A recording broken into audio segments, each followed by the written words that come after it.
By directed to read the title of the said bills. Additional reference of business, bills on first reading. House Bill number 11206, strengthening the cybercrime prevention measures by Representative Luistro. To the Committee on Information and Communication Technology. House Bill number 11207, providing for a comprehensive and responsive civil registration and vital statistics system by Representative Luistro. To the Committee on Population Family Relations. House Bill number 11208 to further develop capability and establish expeditious transformation of the Department of National Defense and its bureaus by Representative Luistro. To the Committee on National Defense and Security. House Bill number 11209, institutionalizing active transport by establishing a safe pathways network of bicycle lanes, walkways, and slow streets by Representative Luistro. To the Committee on Transportation and the Committee on Sustainable Development Goals. House Bill number 11210, institutionalizing mechanisms for the recognition, integration, and transition of workers, enterprises, and organizations in the informal economy to the formal economy. Representatives Tulfo Ralph Wendell, Tulfo Jocelyn, and Tulfo Irwin. To the Committee on Labor and Employment. House Bill number 11211, imposing death by firing squad for public officials from the president to the lowest barangay official convicted by the Sandigan Bayan of graft and corruption, malversation of public funds, and plunder by Representative Olaso. To the Committee on Justice. House Bill number 11212, further strengthening entrepreneurship by providing interest-free loans to micro, small, and medium enterprises by Representative Olaso. To the Committee on Micro, Small, and Medium Enterprise Development. House Bill number 11215, granting the Kernel Media Corporation a franchise to construct, install, establish, operate, and maintain radio and television broadcasting stations in the Philippines by Representative Ordanes. To the Committee on Legislative Franchises. House Bill number 11216, directing the DOH to allocate 10 million pesos per legislative district annually for the medical assistance to indigent and financially incapacitated patients program, specifically for military and uniformed personnel by Representative Olaso. To the Committee on Health. House Bill number 11217, reorganizing the National Council for Children's Television as the National Council for Children's Media by Representative De Venecia. To the Committee on Government Reorganization. House Bill number 11219, providing for the development of green spaces in barangays, municipalities, and cities in the province of Cavite by Representative Remulla. To the Committee on Ecology. House Bill number 11220, amending the Anti-Drunk and Drug Driving Act of 2013 by Representative Sendanya. To the Committee on Transportation.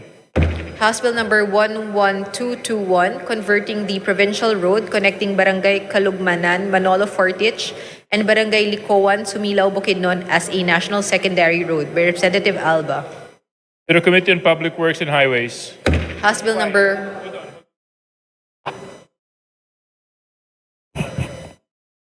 May we please observe silence while we're conducting our session?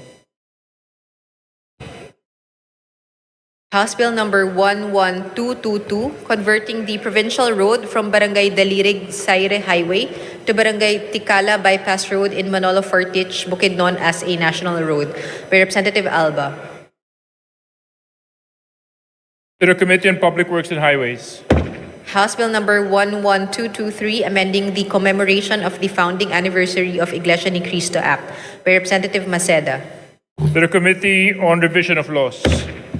House Bill number 11224, granting a franchise to the Negros Oriental 1 Electric Cooperative Incorporated for the conveyance of electric power in certain areas in the province of Negros Oriental by Representatives De Jesus and De Gooc. To the Committee on Legislative Franchises. House Bill number 11225, amending Section 144 of the National Internal Revenue Code of 1997 as amended by Representative Salceda. To the Committee on Ways and Means. Resolutions. House Resolution number 2134, calling for the investigation and possible suspension of franchises of ride-hailing and food delivery applications who improperly applied senior citizen and PWD discounts and illegally shifted the cost of the discounts to their drivers by Representative Ordanes. To the Committee on Rules. House Resolution number 2135, directing the Committee on Transportation to conduct an inquiry on the propriety and reasonableness of the point system being implemented by the LTO by Representatives Bosita and Gutierrez. To the Committee on Rules.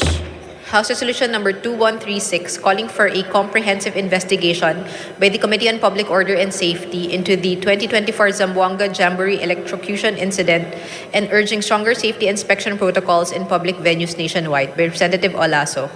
To the Committee on Rules. House Resolution number 2137 congratulating and commending Brian Angelo B. Adriano for winning the championship in the Financial Accounting and Reporting Regional Quiz B of the Captains of Integral Realization Quintessence of Utmost Excellence Chapter 6 held at Tarlac State University on November 29, 2024 by Representative Plato. To the Committee on Higher and Technical Education. House Resolution number 2138 congratulating and commending FNATIC ONIC of the Philippines for winning the championship crown in the grand finals of the Mobile Legends Bang Bang M6 World Championship held at the Axiata Arena in Kuala Lumpur, Malaysia on December 15, 2024 by Representative Plato. To the Committee on Youth and Sports Development. House Resolution number 2139 expressing the collective sense of the House of Representatives urging President Ferdinand Marcos Jr. to grant presidential pardon to Mary Jane Veloso by Representative Magsino. To the Committee on Justice. House Resolution number 2140 congratulating and commending Sofronio Vasquez III for winning The Voice Season 26 held in United States of America on December 11, 2024 by Representative Olivares. To the Committee on Rules. House Resolution number 2141 congratulating and commending the 2024 bar examination passers with special recognition to Kyle Christian G. Tutor, top 1 of the 2024 bar examinations for his exemplary performance by Representative Adyong. To the Committee on Higher and Technical Education.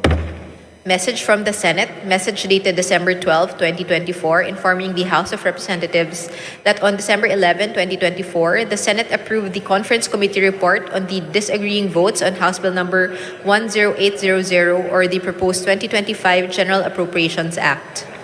To the Committee on Rules. Communications, letter dated December 6, 2024 of the Officer in Charge, Office of the Executive Secretary, Office of the President, transmitting 2 original copies each of the following Republic Acts which were signed by the President.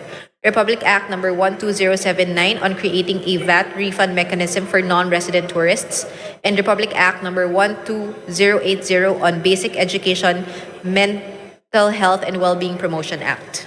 To the Archives. Committee reports, Committee Report numbers 1315 and 1317 submitted by the Committee on Youth and Sports Development on House Resolution number 2142 and House Bill number 11229 respectively. Committee Report number 1316 submitted by the Committee on Transportation on House Bill number 11227. To the Committee on Rules. Additional reference of business, Committee Report number 1318 submitted by the Committees on Banks and Financial Intermediaries and Appropriations on House Bill number 11230. To the Committee on Rules. Majority Leader. Mr. Speaker, may we acknowledge and welcome to the House of Representatives the guests of Honorable Representative Lolita Karen Tanyala Javier of the 2nd District of Leyte. Our guests are from her districts and they are as follows. Mr. Brian Cinco, Councilor, Burauen, Leyte. Mr. Kael Justiza, Ms. Ruby Rose Argalon. To the guests of Congresswoman Karen Javier from the 2nd District of Leyte, welcome to the House of Representatives.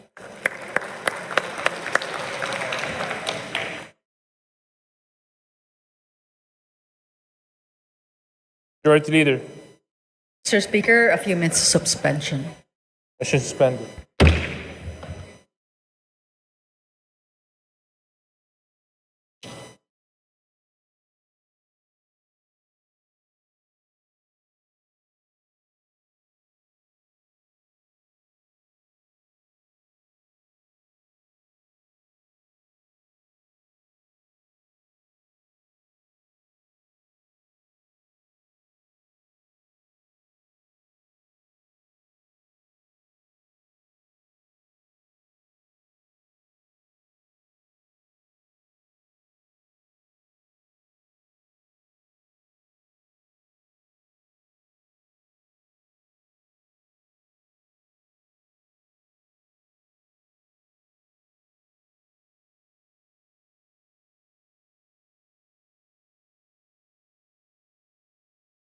Street and JP Rizal Street in the city of Calamba, province of Laguna, as historical and cultural zones and appropriating funds therefore. House Bill number 11116, an act establishing a cultural center, archives, and heritage museum in Bacoor City, province of Cavite, to be known as Sentrong Pangkultura, Arkibo at Museo ng Lungsod ng Bacoor, defining its purposes and objectives and appropriating funds therefore. House Bill number 11167, an act converting the Alegria Elementary School in Barangay Alegria, Municipality of Barcelona, Province of Sorsogon, into an integrated school to be known as the Alegria Integrated School and appropriating funds therefore.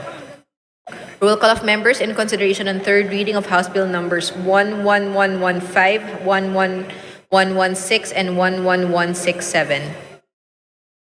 Abalos, Abante, Abunda, Acharon, Asidre, Acop, Adyong, Advincula, Agaraw, Alba, Albano, Almario, Almonte, Alonte, Alvarez Jose, Alvarez Mercedes, Alvarez Pantaleon, Amante, Amatong, Angara, Aquino, Aquino Magsaysay, Arbison, Arenas, Arrogancia, Asistio, Atayde, Aumentado, Balindong, Barba, Barbers, Beronda, Bascug, Bautista, Bautista Lim, Bernos, Billones, Biron, Bolilla, Bondoc, Bongalon, Bordado, Bosita, Briones, Rosas, Buhain, Bulot Begtang, Bustos, Cabredo, Cagas, Kahayon Uy, Calderon, Calixto, Campos, Kawagdan, Cardema, Cari, Castro France, Castro Jane, Celeste, Sendanya, Chan, Chato, Chua, Chumalaw, Ko Angelica Natasha, Ko Elizalde, Ko Pilar, Ko Juanco Jaime Eduardo Mark, Ko Juanco Mark, Colada, Colyantes, Corvera, Cruz, Ambrosio, Cruz, Ricardo, Cua, Quaresma, Dagook, Deliped, Dalog, Dayang Hirang, Daza de Jesus, de Venecia, Defensor, Del Mar, de Los Santos, de Maporo, Mohamed Kali, de Maporo City, Amina, Dionisio, Domingo, Duavit, Dohali, Duterte, D. Faustino Ino, D. Faustino Michael Carlos, D. Ian Paul,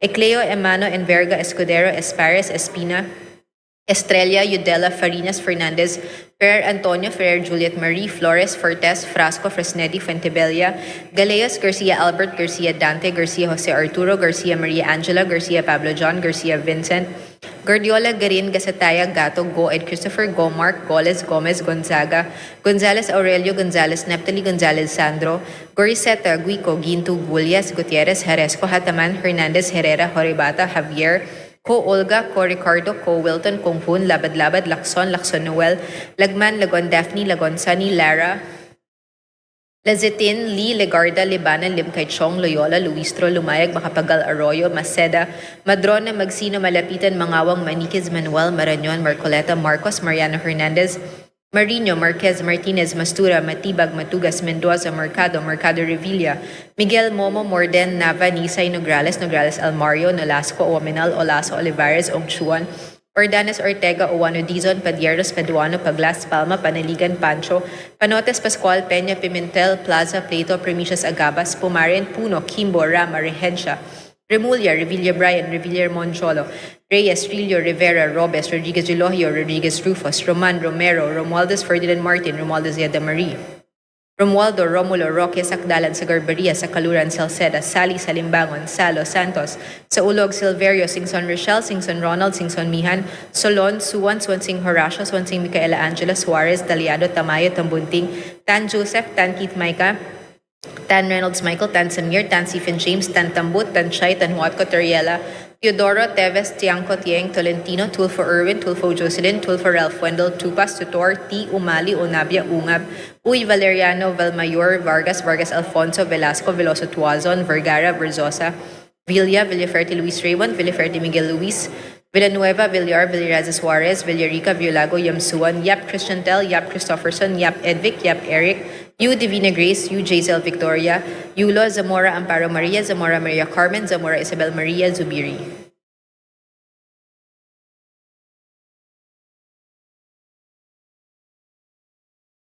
Second call in consideration on third reading of House Bill numbers 11115, 11116, and 11167. Acop, Almario, Alvarez Mercedes, Alvarez Pantaleon, Bascug, Bautista, Bautista Lim, Biron, Bondoc, Buhain, Chua, Ko Angelica Natasha, Ko Elizalde, Ko Pilar, Ko Juanco, Jaime Eduardo Mark, Cruz Ambrosio, De Jesus, De Venecia, Del Mar, De Maporo City, Amina, Duavit, Duterte, D. Faustino Ino, Ecleo, Udela, Farinas, Ferrer, Juliet Marie, Pentebella, Garcia Albert, Garcia Maria Angela, Goles, Gonzaga, Gonzales Sandro, Maribata, Ko Olga, Lagman, Lee, Ligarda, Libanan, Lumayag, Marcoleta, Mariano Hernandez, Martinez, Nograles, Nograles, Almario, Pimentel, Plaza, Puno, Kimbo, Rama, Revilla Bryan, Rillo, Romero, Romulo, Tegarbaria, Sakaluran, Salceda, Sally, Silverio, Singson, Rochelle, Swansing, Horacio, Tan Reynolds, Michael, Tan Samir, Tan Stephen James, Tan Tambut, Tan Huatco, Teodoro, Tiangco, Tieng, Tolentino, Tulfo, Jocelyn, Tulfo, Ralph Wendell, Tupas, Unga, Valeriano, Vargas, Alfonso, Velasco, Villaferte, Luis Raymond, Villaferte, Miguel Luis, Villanueva, Villar, Yap, Christian Tel, Zamora, Amparo Maria, Zamora Maria Carmen, Zamora Isabel Maria.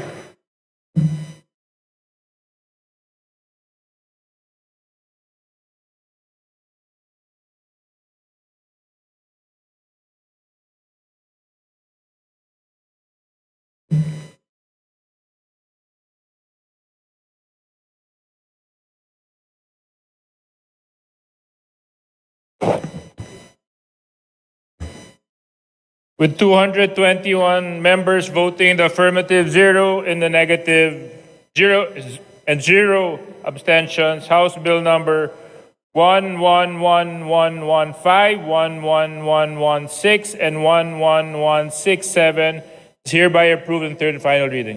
Majority Leader.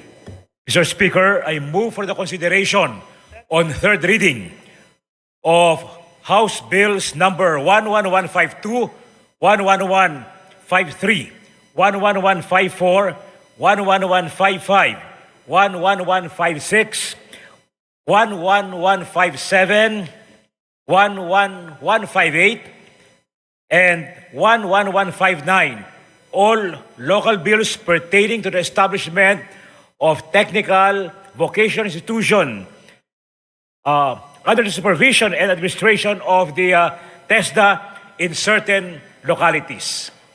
And printed copies of which have been distributed to the members pursuant to the rules. For this purpose, may I request that the Secretary General be directed to read the titles of the bills and thereafter to call the roll for nominal voting. Is there any objection? Chair hears none. The Secretary General will read the title and the House resolutions and hereafter call the roll for nominal voting. House Bill number 11152, an act establishing a technical vocational institution under the supervision and administration of the Technical Education Skills Development Authority in the Municipality of Santa Maria, Province of Bulacan, and appropriating funds therefore. House Bill number 11153, an act establishing a Technical Education Skills Development Authority District Office in the City of General Santos and appropriating funds therefore. House Bill number 11154, an act establishing a Technical Education and Skills Development Authority Training and Assessment Center in Barangay Gulod, Novaliches, Quezon City, and appropriating funds therefore. House Bill number 11155, an act establishing a Technical Education Skills Development Authority Training and Assessment Center in the Municipality of Magsaysay, Province of Occidental Mindoro, and appropriating funds therefore.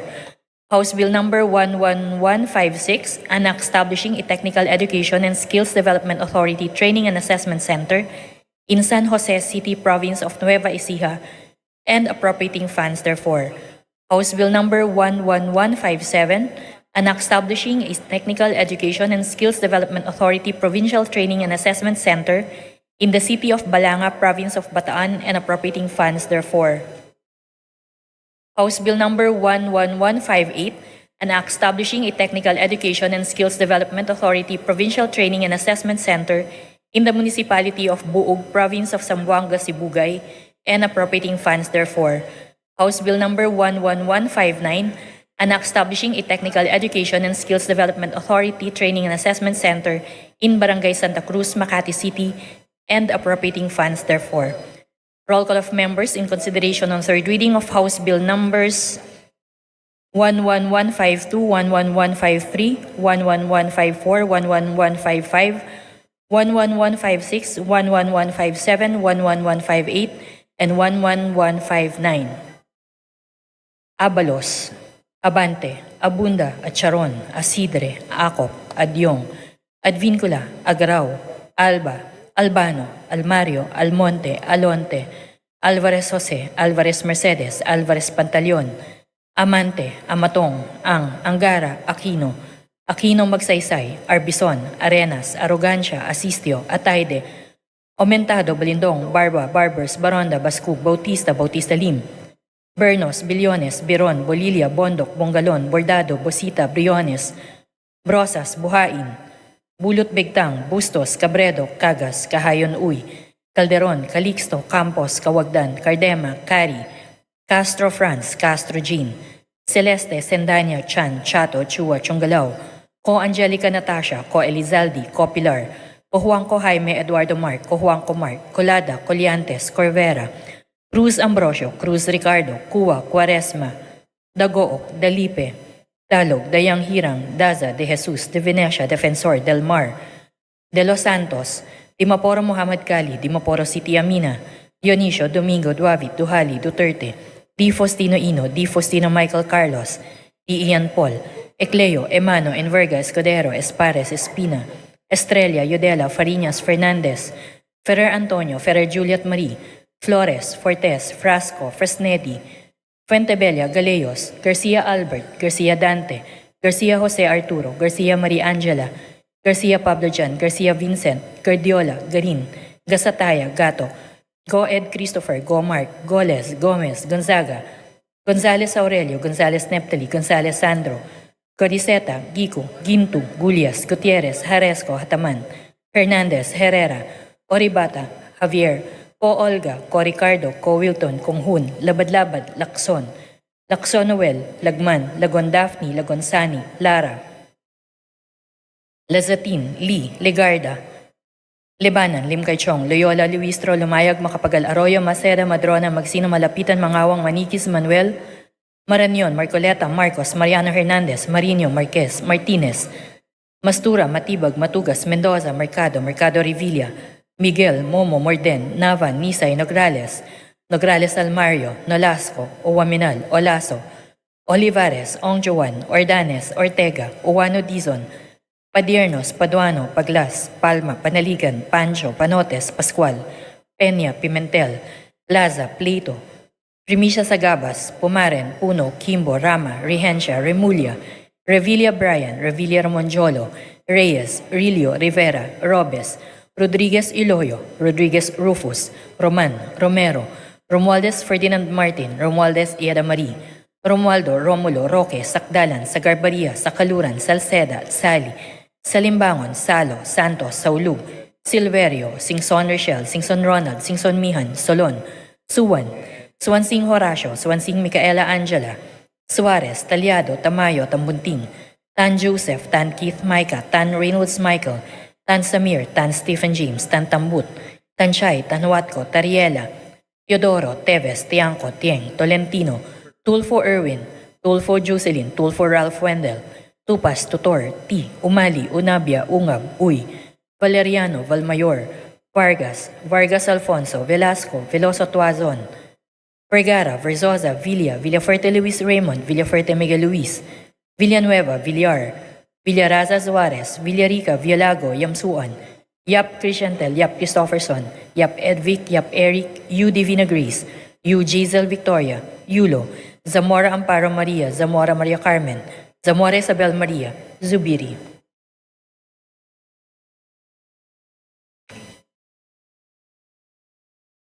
Second call in consideration ng third reading of House Bill numbers 11152, 11153, 11154, 11155, 11156, 11157, 11158, and 11159.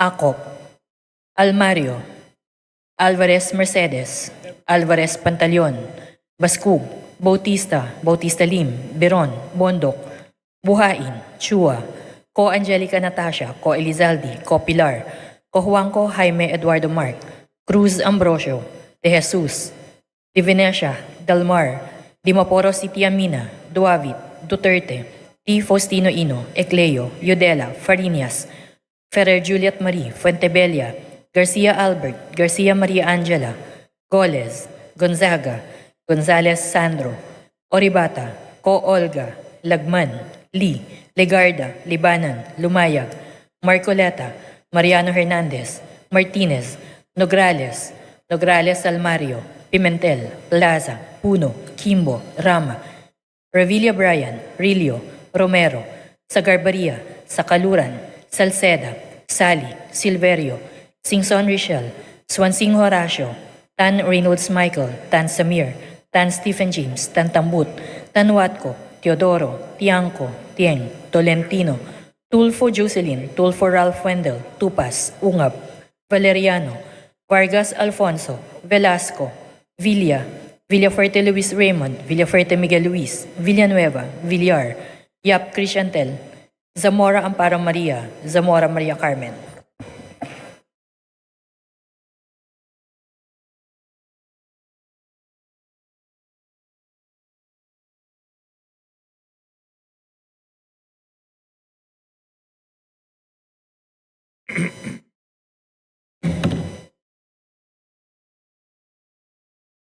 With 222 members voting in the affirmative, 0 in the negative, and 0 abstentions, House Bill number 11152, 11153, 11154, 11155, 11156, 11157, 11158, and 11159 are hereby approved on third and final reading. Majority Leader. Mr. Speaker, I move for the consideration and third reading of all local bills pertaining to the establishment of hospitals. House Bills number 11162 and House Bill number 11163, copies of which were distributed to the members pursuant to the rules of the House, and for this purpose may I request that the Secretary General be directed to read the title of the bill and thereafter call the roll for nominal voting. Is there any objection? The chair hears none. The Secretary General will now read the title and hereafter call the roll for nominal voting. House Bill number 11162, an act establishing in the Municipality of Baler, Province of Aurora, a Level 3 General Hospital to be known as the Aurora Medical Center and appropriating funds therefore. House Bill number 11163, an act establishing in the Municipality of Liloy, Province of Zamboanga del Norte, a Level 2 General Hospital to be known as the Liloy General Hospital and appropriating funds therefore. Roll call of members in consideration and third reading of House Bill numbers 11162 and 11163. Abalos, Abante, Abunda, at Sharon, Asidre, Acop, Adyong, Advincula, Agaraw, Alba, Albano, Almario, Almonte, Alonte, Alvarez Jose, Alvarez Mercedes, Alvarez Pantaleon, Amante, Amatong, Ang Angara, Aquino, Aquino Magsaysay, Arbison, Arenas, Arrogancia, Asistio, Atayde, Aumentado, Balindong, Barba, Barbers, Beronda, Bascug, Bautista, Bautista Lim, Bernos, Bellones, Biron, Bolilla, Bondok, Bongalon, Bordado, Bosita, Briones, Brosas, Buhay, Bulot, Bigtang, Bustos, Cabredo, Cagas, Kahayon, Uy, Calderon, Calixto, Campos, Cawagdan, Cardema, Cari, Castro France, Castro Jane, Celeste, Sandanya, Chan, Chato, Chua, Chungalao, Co Angelica Natasha, Co Elizalde, Co Pilar, Co Juanco Jaime, Eduardo Mark, Co Juanco Mark, Colada Coliantes, Corbera, Cruz Ambrosio, Cruz Ricardo, Cua Quaresma de Gooc, Dalipe, Dalog, de Hirang, Daza, de Jesus, de Venecia, Defensor del Mar de los Santos, de Mapora Mohamed Khalid, de Mapora City Amina, Dionisio Domingo Duavit, Duhali Duterte, D. Faustino Ino, D. Faustino Michael Carlos, D. Ian Paul, Ecleo, Emano, Enverga, Escudero, Espares, Espina,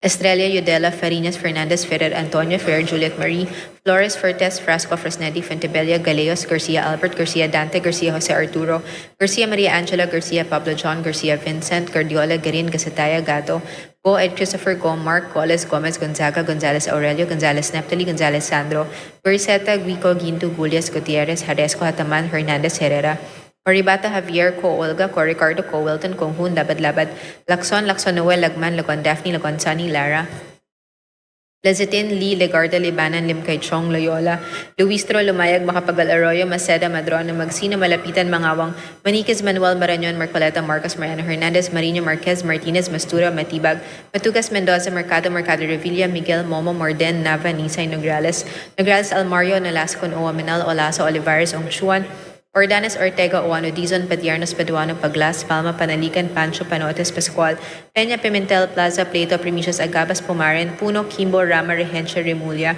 Revilla Brian, Revilla Moncholo, Reyes, Rillo Rivera, Robes, Rodriguez Elohio, Rodriguez Rufus, Roman Romero, Romualdez Ferdinand Martin, Romualdez Yeda Marie, Romualdo Romulo, Roque, Sakdalan, Sagarbaria, Sakaluran, Salceda, Sally Salimbangon, Salo Santos, Saulog, Silverio, Singson Rochelle, Singson Ronald, Singson Mihan, Solon, Suwan, Swansing Horacio, Swansing Micaela Angela, Suarez, Taliado Tamayo, Tambunting, Tan Joseph, Tan Keith, Micah, Tan Reynolds, Michael, Tan Samir, Tan Stephen James, Tan Tambut, Tan Chay, Tan Watco, Tariela, Teodoro, Teves, Tiangco, Tiang, Tolentino, Tulfo Irwin, Tulfo Jocelyn, Tulfo Ralph Wendell, Tupas, Tutor, T. Umali, Unabia, Ungab, Uy, Valeriano, Valmayor, Vargas, Vargas Alfonso, Velasco, Veloso Tuazon, Vergara, Berzosa, Villa, Villaferte, Luis Raymond, Villaferte, Miguel Luis, Villanueva, Villar, Villarreal Suarez, Villarica, Villago, Yamsuan, Yap Christian Tel, Yap Christopherson, Yap Edvic, Yap Eric, Yu, Divina Grace, Yu, Jaisel Victoria, Yulo, Zamora Amparo Maria, Zamora Maria Carmen, Zamora Isabel Maria Zubiri.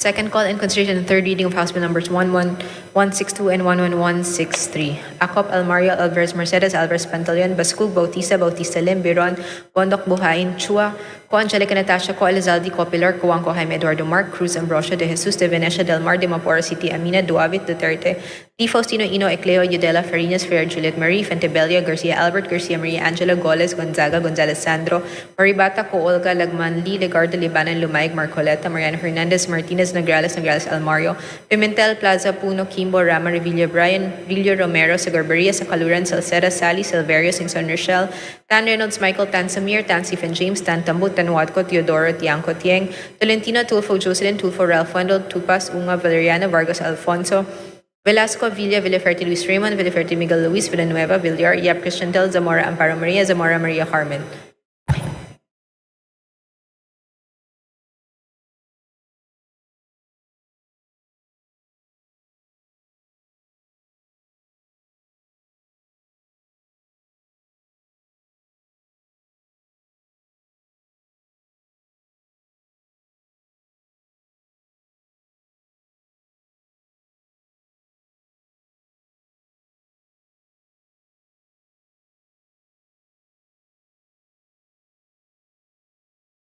With 223 members voting in the affirmative, 0 in the negative, and 0 abstentions, House Bills number 11162 and 11163 are hereby approved on third and final reading. Majority Leader.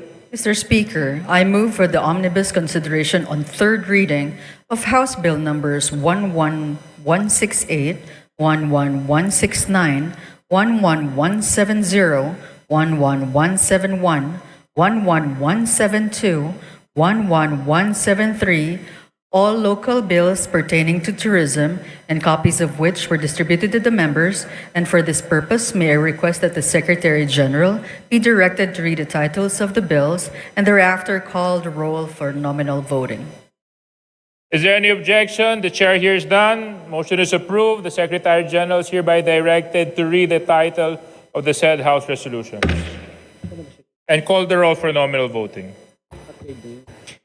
House Bill number 11168, an act declaring the Macahambos Gorge and its immediate environs, located in Barangay Lumbia, City of Cagayan de Oro, Province of Misamis Oriental, an ecotourism zone. House Bill 11169, an act declaring the Congressman Edelmiro A. Amantes Sr. Mapaso Resort and Adventure Nature Park, located in the municipality of Santiago, Province of Agusan del Norte, an ecotourism zone. House Bill 11170, an act declaring Mount Canlandog, located in Barangay Canlandog, Municipality of Murcia, Province of Negros Occidental, an ecotourism zone. House Bill 11171, an act declaring Sitio Polopolacan, located in Barangay San Fernando, City of Talisay, Province of Negros Occidental, an ecotourism zone. House Bill 11172, an act declaring the Aloha Falls, located in Barangay Pungkan, Municipality of Karangalan, Province of Nueva Ecija, an ecotourism site. House Bill 11173, an act declaring Silawa Falls, located in Barangay Villa, Conzoilo, Municipality of Haro, Province of Leyte, an ecotourism site. Roll call of members in consideration on third reading of House Bill numbers 11168, 11169, 11170, 11171, 11172, and 11173.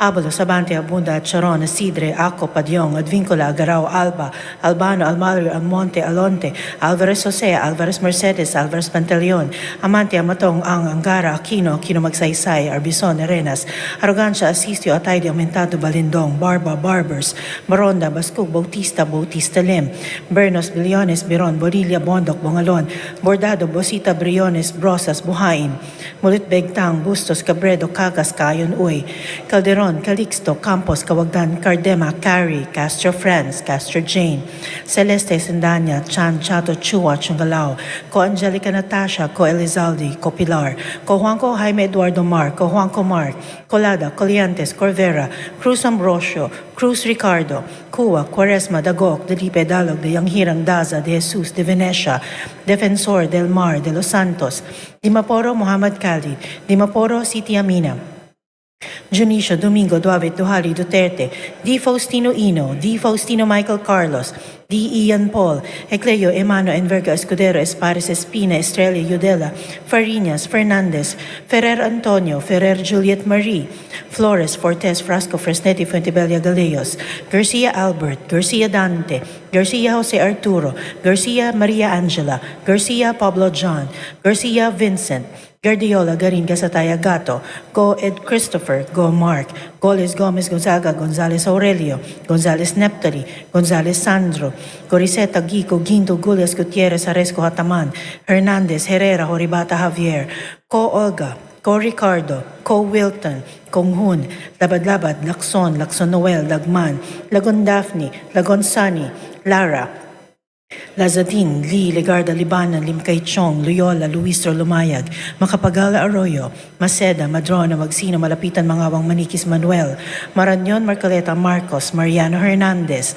Marino, Marquez, Martinez, Mastura, Matibag, Matugas, Mendoza, Mercado, Mercado Revilla, Miguel, Momo Morden, Nava, Nisay, Nograles, Nograles Almario, Nolasco, Aminal, Olaso, Olivares, Ongchuan, Ordanes, Ortega, Oano Dizon, Padiernos, Paduano, Paglas Palma, Panaligan Pancho, Panotes, Pascual Peña, Pimentel, Plaza, Plato, Primicia, Sagabas, Pumaren, Puno, Kimbo, Rama, Rehencia, Rimulya, Revilla Brian, Revilla Ramon Jolo, Reyes, Rilio, Rivera, Robes, Rodriguez Eulogio, Rodriguez Rufus, Roman Romero, Romualdez Ferdinand Martin, Romualdez Yeda Marie, Romualdo, Romulo, Roque, Sakdalan, sa Garberia, sa Kaluran, Salceda, Sali, Salimbangon, Salos, Santos, Saulog, Silverio, Singson Richelle, Singson Ronald, Singson Mihan, Solon Suwan, Swansing Horacio, Swansing Micaela Angela, Suarez Talyado Tamayo Tambunting, Tan Joseph, Tan Keith Micah, Tan Reynolds Michael, Tan Samir, Tan Stephen James, Tan Tambut, Tan Chay, Tan Watco Tariela, Teodoro Teves, Tiangco Tieng, Tolentino, Tulfo Erwin, Tulfo Jocelyn, Tulfo Ralph Wendell, Tupas Yutor T. Umali Unabia Ungab Uy, Valeriano, Valmayor Vargas, Vargas Alfonso, Velasco, Veloso Tuazon, Vergara Versosa, Villa, Villafuerte Luis Raymond, Villafuerte Miguel Luis, Villanueva, Villar, Villaraza Suarez, Villarica, Violago, Yamsuan, Yap Christiantel, Yap Christopherson, Yap Edvic, Yap Eric, U Divina Grace, U Jaisal Victoria, Yulo, Zamora Amparo Maria, Zamora Maria Carmen, Zamora Isabel Maria, Zubiri.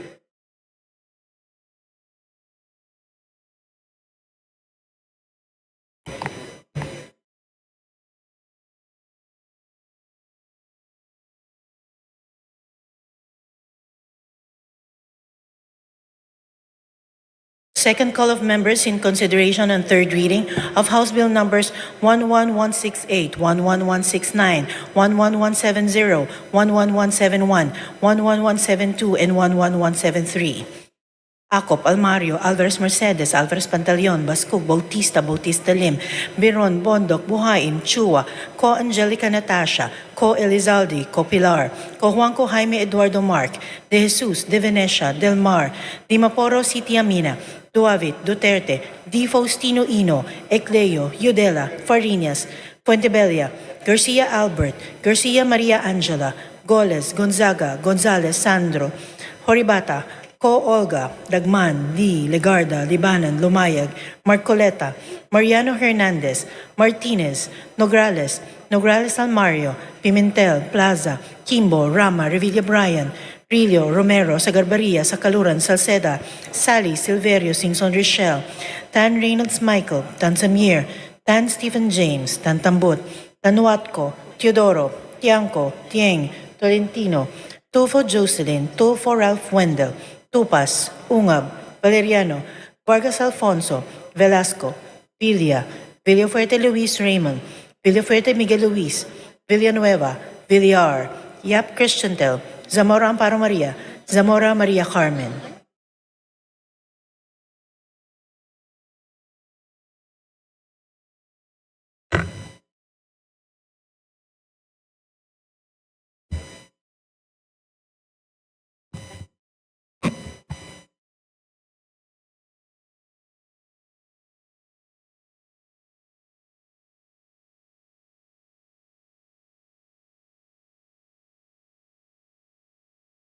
With 225 members voting in the affirmative, 0 in the negative, and 3 abstentions, House Bills number 11168, 11169, 11170, 11171, 11172, and 11173 are hereby approved on third and final reading. Majority Leader. Mr. Speaker, may we acknowledge and welcome to the House of Representatives the guests of the Honorable Francisco Jose Bingo Matugas of the 1st District of Surigao del Norte, Siargao Island. The guests are staff members from Siargao Island, Surigao del Norte. We have Ms. Donna Grace Estrella, Mr. Joven Homauas, Mr. Judy Salubre, Mr. Simeon Vicente Castrense, Mr. Joel Rafil, and Mr. Niel Arlan.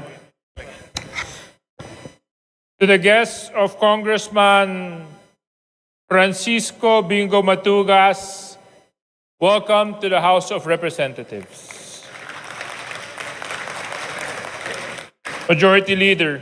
Mr. Speaker, may we acknowledge and welcome to the House of Representatives the guests of the Honorable Benny Abante of the 6th District of Manila.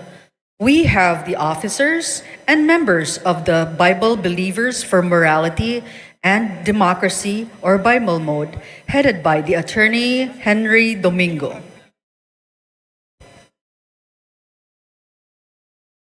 To the guests of our hardworking, religious, very energetic colleague, Congressman Benny Abante, welcome to the House of Representatives. Majority Leader. Mr. Speaker, I move for consideration on third reading on House Bill 11165, a local bill pertaining to Land Transportation Office, copies of which have been distributed to the members. And for this purpose, may I request that the Secretary General be directed to read the title of the bill and thereafter call the roll for nominal voting. Is there any objection? The Chair hears none. Motion is approved. The Secretary General is hereby directed to read the title and the House bill and thereafter call the roll for nominal voting. House Bill number 11165, an act establishing a provincial office of the Land Transportation Franchising and Regulatory Board in the province of Bohol and appropriating funds therefore. Roll call of members in consideration of third reading of House Bill number 11165.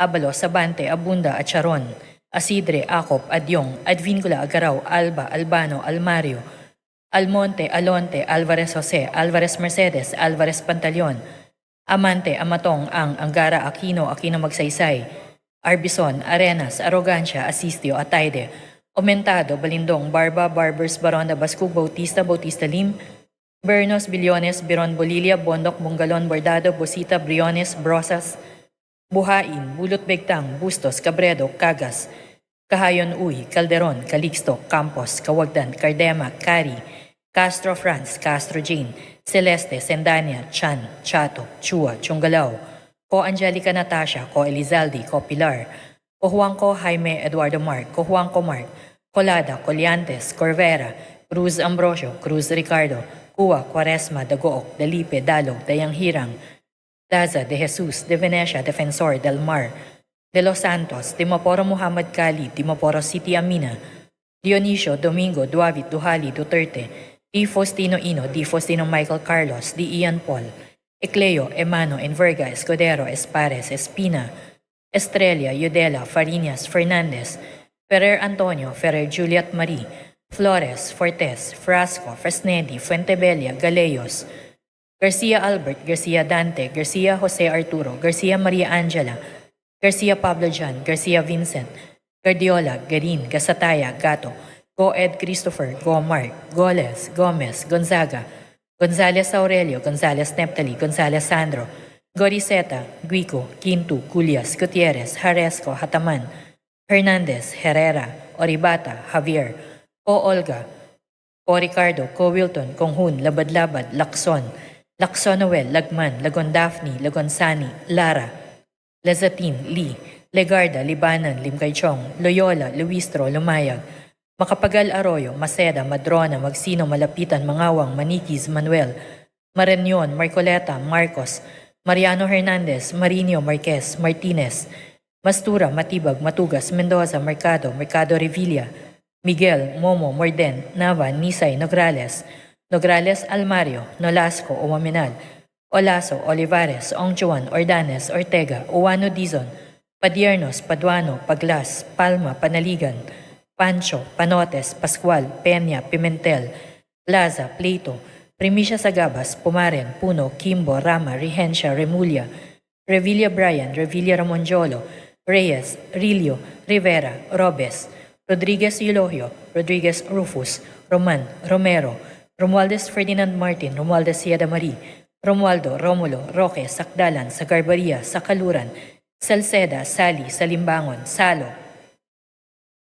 Santos, Saulug, Silverio, Singson Richel, Singson Ronald, Singson Mihan, Solon, Suwan, Suansing Horacio, Suansing Micaela Angela, Suarez, Talyado, Tamayo, Tambunting, Tan Joseph, Tan Keith Micah, Tan Reynolds Michael, Tan Samir, Tan Stephen James, Tan Tambut, Tan Shai, Tan Watco, Tariela, Teodoro, Teves, Tiangco, Tieng, Tolentino, Tulfo Irwin, Tulfo Jocelyn, Tulfo Ralph Wendell, Tupas, Tutor, T, Umali, Unabia, Ungab, Uy, Valeriano, Valmayor, Vargas, Vargas Alfonso, Velasco, Veloso Tuazon, Vergara, Verzosa, Villa, Villafuerte Luis Raymond, Villafuerte Miguel Luis, Villanueva, Villar, Villaraza Suarez, Villarica, Villago, Yamsuan, Yap Christiantel, Yap Christopherson, Yap Edvic, Yap Eric, U. Divina Gris, U. Jazel Victoria, Yulo, Zamora Amparo Maria, Zamora Maria Carmen, Zamora Isabel Maria, Zubiri.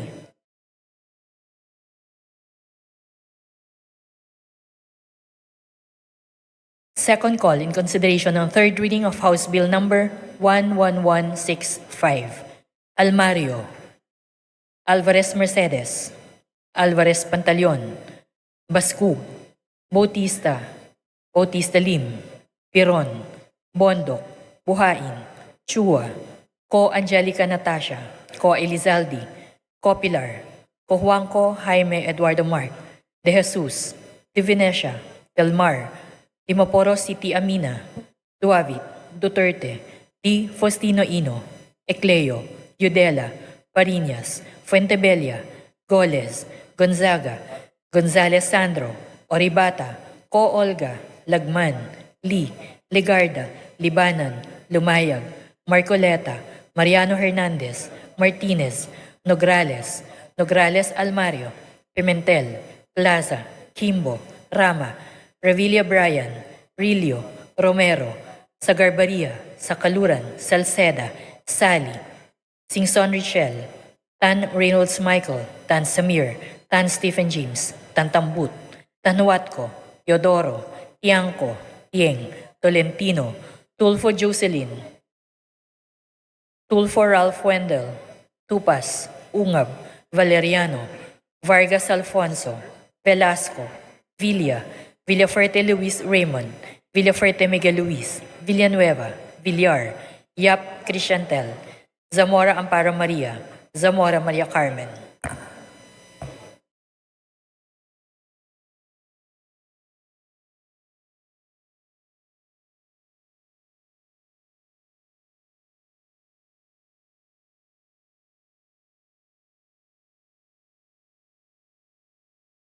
With 230 members voting in the affirmative, 0 in the negative, and 0 abstention, House Bill number 11165 is hereby approved on third and final reading. Majority Leader. Mr. Speaker, I move that we transmit to the Senate all the bills that we have just approved on third reading. Is there any objection? The chair hears none. Motion is approved. Majority Leader. Mr. Speaker, I move that we suspend session for a few minutes. Session suspended.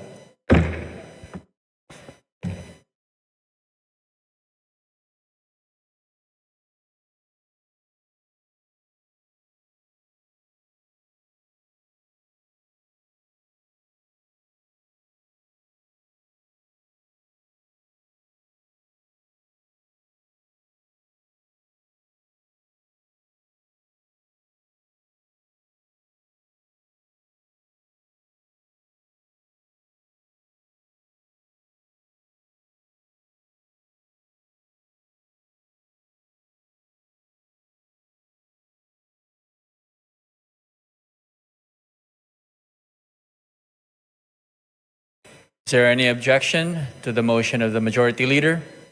The chair hears none. The motion is approved. Majority Leader. Mr. Speaker, I move for the consideration of House Bill number 2143. Copies of which have been distributed to the members, and for this purpose, they will request that the Secretary General be directed to read the title of the bill. Is there any objection? The chair hears none. The Secretary General is directed to read the title of House Resolution 2143. House Resolution 2143, resolution congratulating and commending Sofronio Parohinog Vasquez III for winning in the 26th season of the popular American singing contest, The Voice. Majority Leader. Mr. Speaker, I move for the adoption of House Resolution 2143 in consolidation with House Resolutions 2129 and 2140. There is a motion to adopt House Resolution number 2143 in consolidation with House Resolutions 2129 and 2140. All those in favor, please say aye. All those against, say nay. The ayes have it. House Resolution number 2143 in consolidation with House Resolutions 2129 and 2140 is hereby approved. Majority Leader.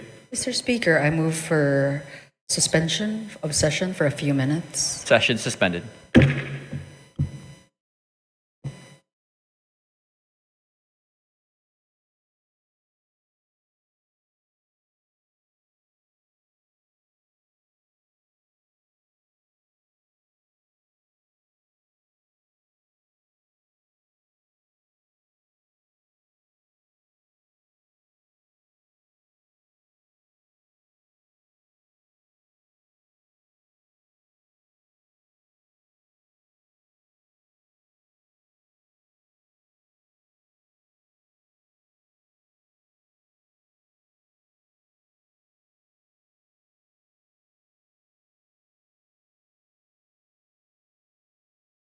Contained in Committee Report number 1249, submitted by the Committee on Legislative Franchises, and may I ask the Secretary General to read the title of the bill. Is there any objection? Chair hears none. Secretary General is directed to read the title of House Bill number 11042. House Bill number 11042, an act granting a franchise to First Laguna Electric Cooperative Incorporated to construct, install, establish, operate, own, manage, and maintain distribution systems for the conveyance of electric power to the end users in the municipalities of Cavinti, Pagsanhan, Lumban, Kalayaan, Paite, Akil, Pangil, Sinaloan, Fami, Babitac, and Santa Maria, Province of Laguna. Thank you very much. Majority Leader. Mr. Speaker, I move that we open the period of sponsorship and debate. Is there any objection? The chair hears none. The motion is approved. Majority Leader. Mr. Speaker, I move that we recognize the Honorable Representative Gus S. Tambunting of the 2nd District of Parañaque City to sponsor the measure. The Honorable Gus Tambunting is recognized to sponsor the measure. Thank you very much, Mr. Speaker, distinguished colleagues. The First Laguna Electric Cooperative of FLECO was incorporated in 1973 under PD 269. with a mandate to perform electrification for the people of Laguna on an area coverage basis. Pursuant to Section 17 of Republic Act 9136, otherwise known as the Electric Power Industry Reform Act, or IPIRA, of 2001, the power to grant franchise has been vested to the Congress of the Philippines. Thus, the bill seeks to grant a congressional franchise to FLECO to continuously provide electric power distribution system to the people of the municipalities of Cavite, Pagsanghan, Lumban, Kalayaan, Paete, Pakil, Pangil, Fami, and other areas of the 4th District. Furthermore, it seeks to require standards that the grantee must attain in order to secure the effective partnership between the state and the grantee, as well as the high standards of the provided facility. RECO has performed well, Mr. Speaker, at marami na po silang mataas po ang kanilang rating, mababa ang singil sa tao, at this was gathered during the hearing. Therefore, Mr. Speaker, distinguished colleagues, hiningi po natin na dapat po ay karapat-dapat na mag-grant ang prangkisa ng ang extension ng ang isang bagong prangkisa para po sa FLECO. So ulit, isang magandang hapon. Thank you, Mr. Speaker. Thank you, distinguished colleagues. Thank you very much. Majority Leader. Mr. Speaker, there being no member who wishes to interpolate, I move that we terminate the period of sponsorship and debate. Is there any objection? The chair hears none. The period of sponsorship and debate is hereby terminated.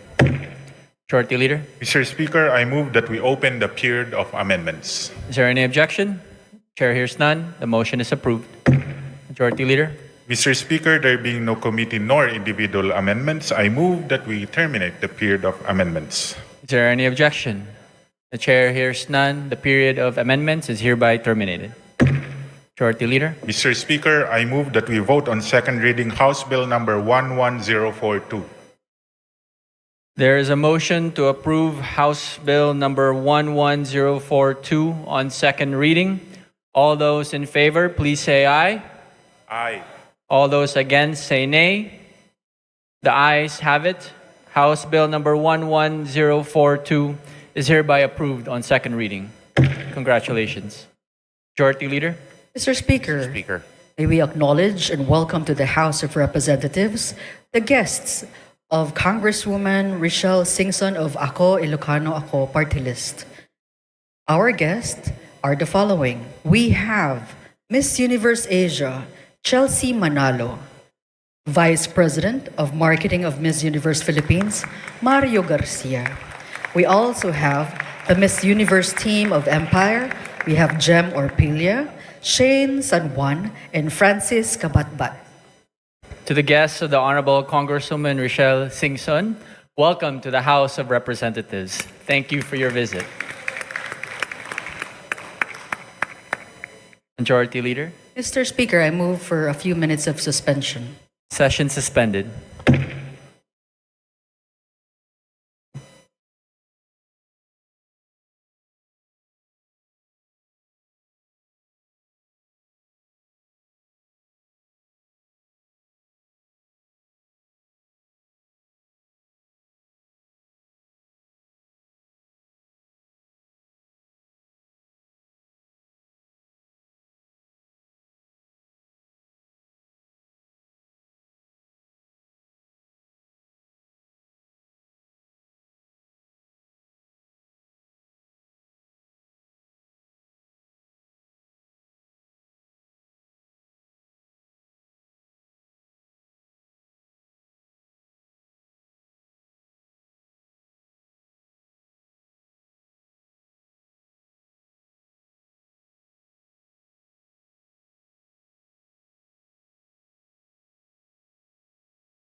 Preference of business. and direct the Secretary to read the titles of the bills, resolutions on first reading, as well as communications and committee reports. Is there any objection? Chair hears none. Secretary General is directed to read the titles of bills and resolutions on first reading, as well as communications and committee reports for referral to their appropriate committees. Additional reference of business. Resolution.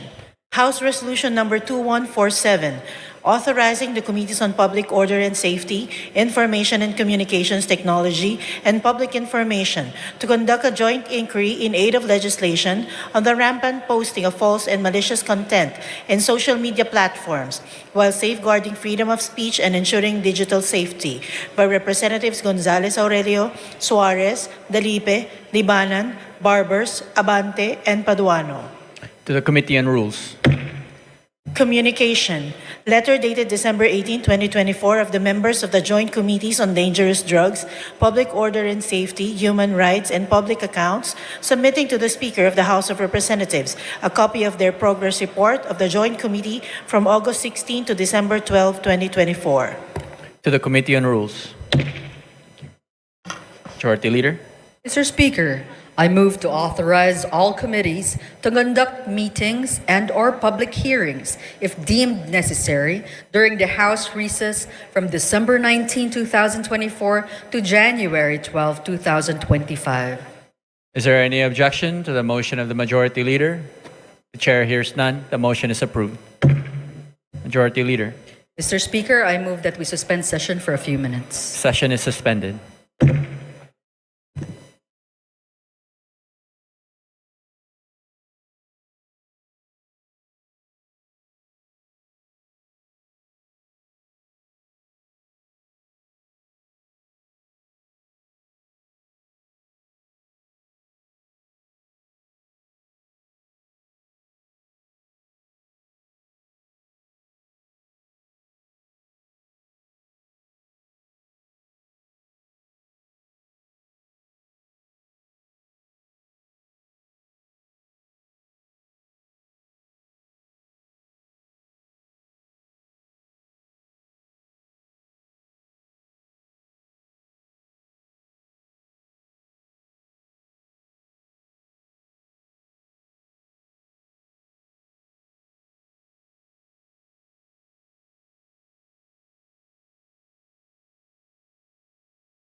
Thank you, Majority Leader. Mr. Speaker, esteemed colleagues and distinguished guests, it is my honor and privilege to stand before this august body to present the progress report of the Joint Committees on Dangerous Drugs, Public Order and Safety, Public Accounts, and Human Rights, or what is now popularly known as the Quad Committee. This report is not merely an account of our work, Mr. Speaker. It is a solemn commitment to uncovering the truth, upholding justice, and crafting meaningful legislative solutions to address the scourges of illegal drug proliferation, unlawful land acquisition by foreigners, crimes linked to Philippine offshore gaming operators or POGOs, and extrajudicial killings. The formation of the Quad Committee was inevitable. The House of Representatives, under the leadership of Speaker Martin Romualdez, recognized the complexities of these issues required a united and comprehensive approach. Thus, through House Resolution number 1880, the Quad Committee was brought to life. What began as a separate investigations by individual committees soon uncovered a web of interconnections, a Pandora's box of crimes and abuses that tested the very foundations of our institutions. One of the most alarming discoveries stemmed from a routine investigation into the 3.9 billion drug bust in San Jose Malino, Mexico, Pampanga. The probe unearthed the illicit operations of Empire 999, a company owned by foreign nationals masquerading as Filipino citizens. This led to the revelations of massive illegal land acquisitions involving hundreds of hectares of agricultural lands in direct violation of our Constitution. It further exposed suspicious ties between local government officials and foreign syndicates, pointing to corruption and systemic exploitation. Mr. Speaker, our inquiry delved deeper into the operations of these entities and uncovered an even more sinister reality. Their connections to the illegal drug trade and organized crime activities facilitated by POGOs. What was initially presented as a revenue-generating industry has instead become a breeding ground for illegal activities such as human trafficking, money laundering, investment scams, cybercrimes, and even murder. Sa ating investigasyon, Mr. Speaker, ay nakita natin na ang modus operandi ng mga POGOs ay gumamit ng mga Pilipinong dummies bilang mga nominal na may-ari upang magtatag ng mga korporasyon na nagpapahintulot sa mga dayuhan na iwasan ang mga batas na naglilimita sa pagmamay-ari at operasyon sa mga industriya tulad ng gaming at real estate. Ang mga korporasyong ito ay may mga magkakaugnay na layers upang itago ang tunay na pinagmulan ng pondo at pagkakakilanlan ng mga operators na nagpapahirap sa mga otoridad na masubaybayan ang mga iligal na mga aktibidad. Mr. Speaker, ang mga POGOs na ito ay naguhugas ng pera mula sa mga krimen tulad ng human trafficking, illegal na pagsusugal, bentahan ng droga at cybercrimes sa pamamagitan ng pagpapadaan ng pondo sa mga bank account, pagbili ng ari-arian at iba pang mga instrumentong pinansyal na pinapalabas na lehitimong operasyon ng kanilang mga negosyo. Ang ganitong layering ay hindi lamang nagtatago sa iligal na pinagmulan ng pondo, kundi pinapaliit din ang binabayarang buwis at pinoprotektahan ang mga operator mula sa pagkakadiskubre.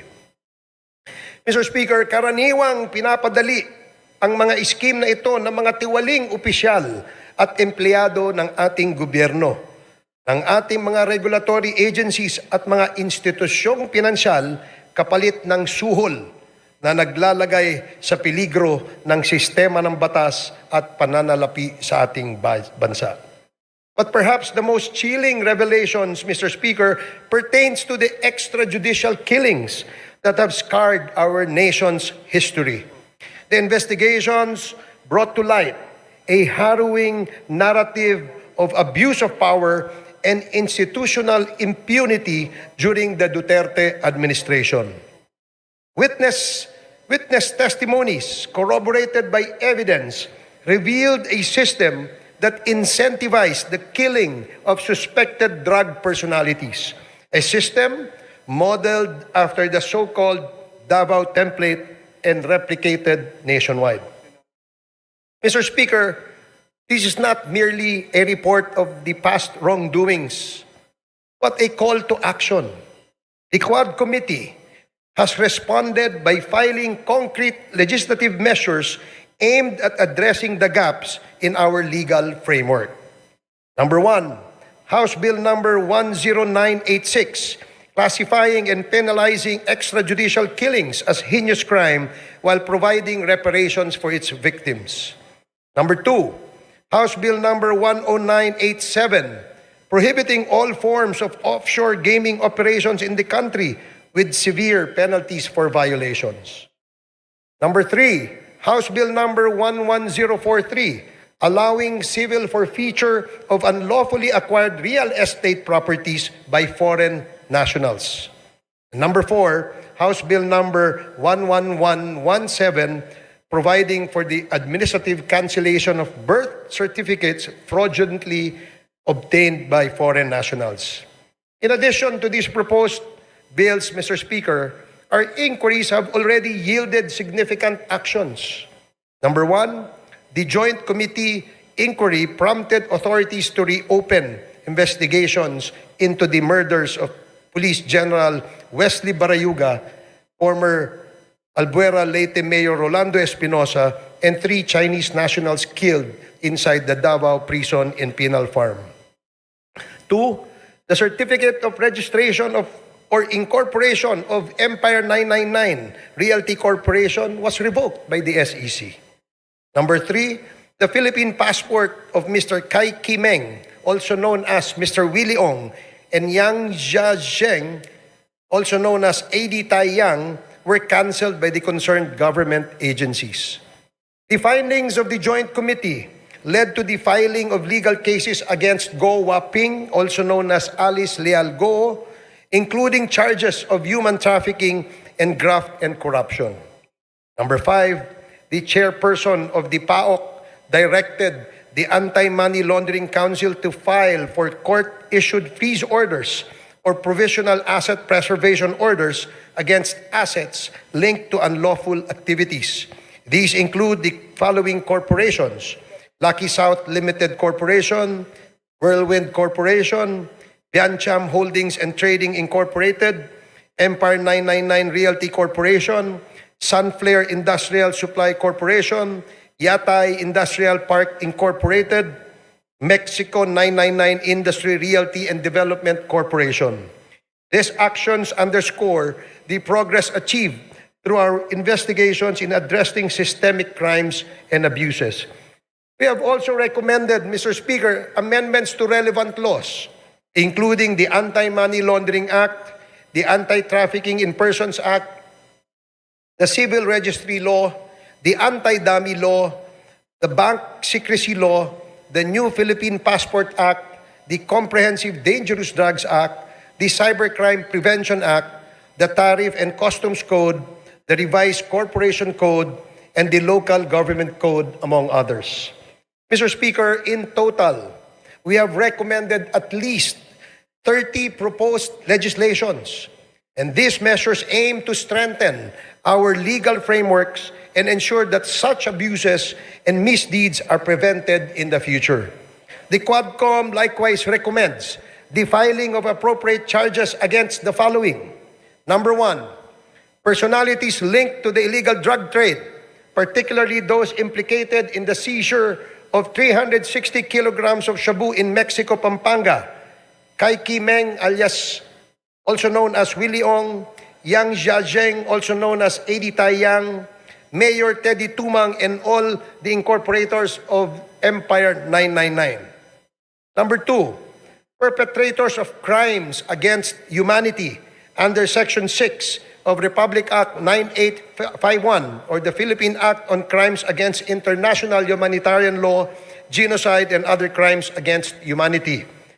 Former President Rodrigo Roa Duterte, Senator Roland Bato de la Rosa, Senator Christopher Lawrence Bongo, former PNP Chief Oscar David Albayalde, former PNP Chief Debold Sinas, Police Colonel Royina Garma, Police Colonel Edilberto Leonardo, and Hermina Muking Espino. Number 3, the co-conspirators in the murder of Chu Kintung, Li Lanyang, and Wong Mengpin, the 3 Chinese nationals killed inside the Davao Penal Prison and Penal Farm on August 13 of 2016. Former President Rodrigo Roa Duterte, Police Colonel Royina Garma, Police Colonel Edilberto Leonardo, SPO4 Arthur Narsolis, and Superintendent Gerardo Padilla. Number 4, individuals involved in the murder of General Wesley Barayuga, Police Colonel Royina Garma, Police Colonel Edilberto Leonardo, Police Lieutenant Colonel Santi Mendoza, former PNP Officer Nelson Mariano, PSMS Jeremy Tox Kausapin, and one alias Loloy. Moreover, Mr. Speaker, further investigations should be conducted against, but not limited to, the following individuals. Number 1, personalities implicated in the illegal drug trade in relation to the revelations provided by resource persons Jimmy Guban and Mark Taguba, Representative Paulo Duterte, Councilor Nilo Abilera Jr., Mr. Paul Gutierrez, Mr. Benny Antiporda, Mr. Jojo Bacud, a certain Tita Nani, and Mr. Allen Capuyan. Number 2, personalities identified to be involved in the illegal drug trade during the course of the legislative hearings: Hong Ming Yang, also known as Michael Yang; Wei Xiong Lin, also known as Alan Lim; Charlie Tan, and Mr. Sami Uy. Number 3, personalities involved in POGO-related illegal activities: Attorney Herminio Harry Roque Jr., Catherine Cassandra Leong, Go Waping, or also known as Alice Leal Go; Yang Jian Sin, also known as Tony Yang; and Hong Jiang Yang, the younger brother of Tony Yang and Michael Yang. Mr. Speaker, our work is far from over. The Quad Committee's progress thus far is a testament to what we can achieve when we confront corruption and criminality with courage and resolve. However, it also underscores the magnitude of the challenges we face. This is a defining moment for this Congress, Mr. Speaker. It is an opportunity to uphold the rule of law, protect our nation's sovereignty, and deliver justice to those who have been wronged. I urge my fellow legislators to give this report the attention it deserves and to support the proposed measures that will ensure these injustices are never repeated.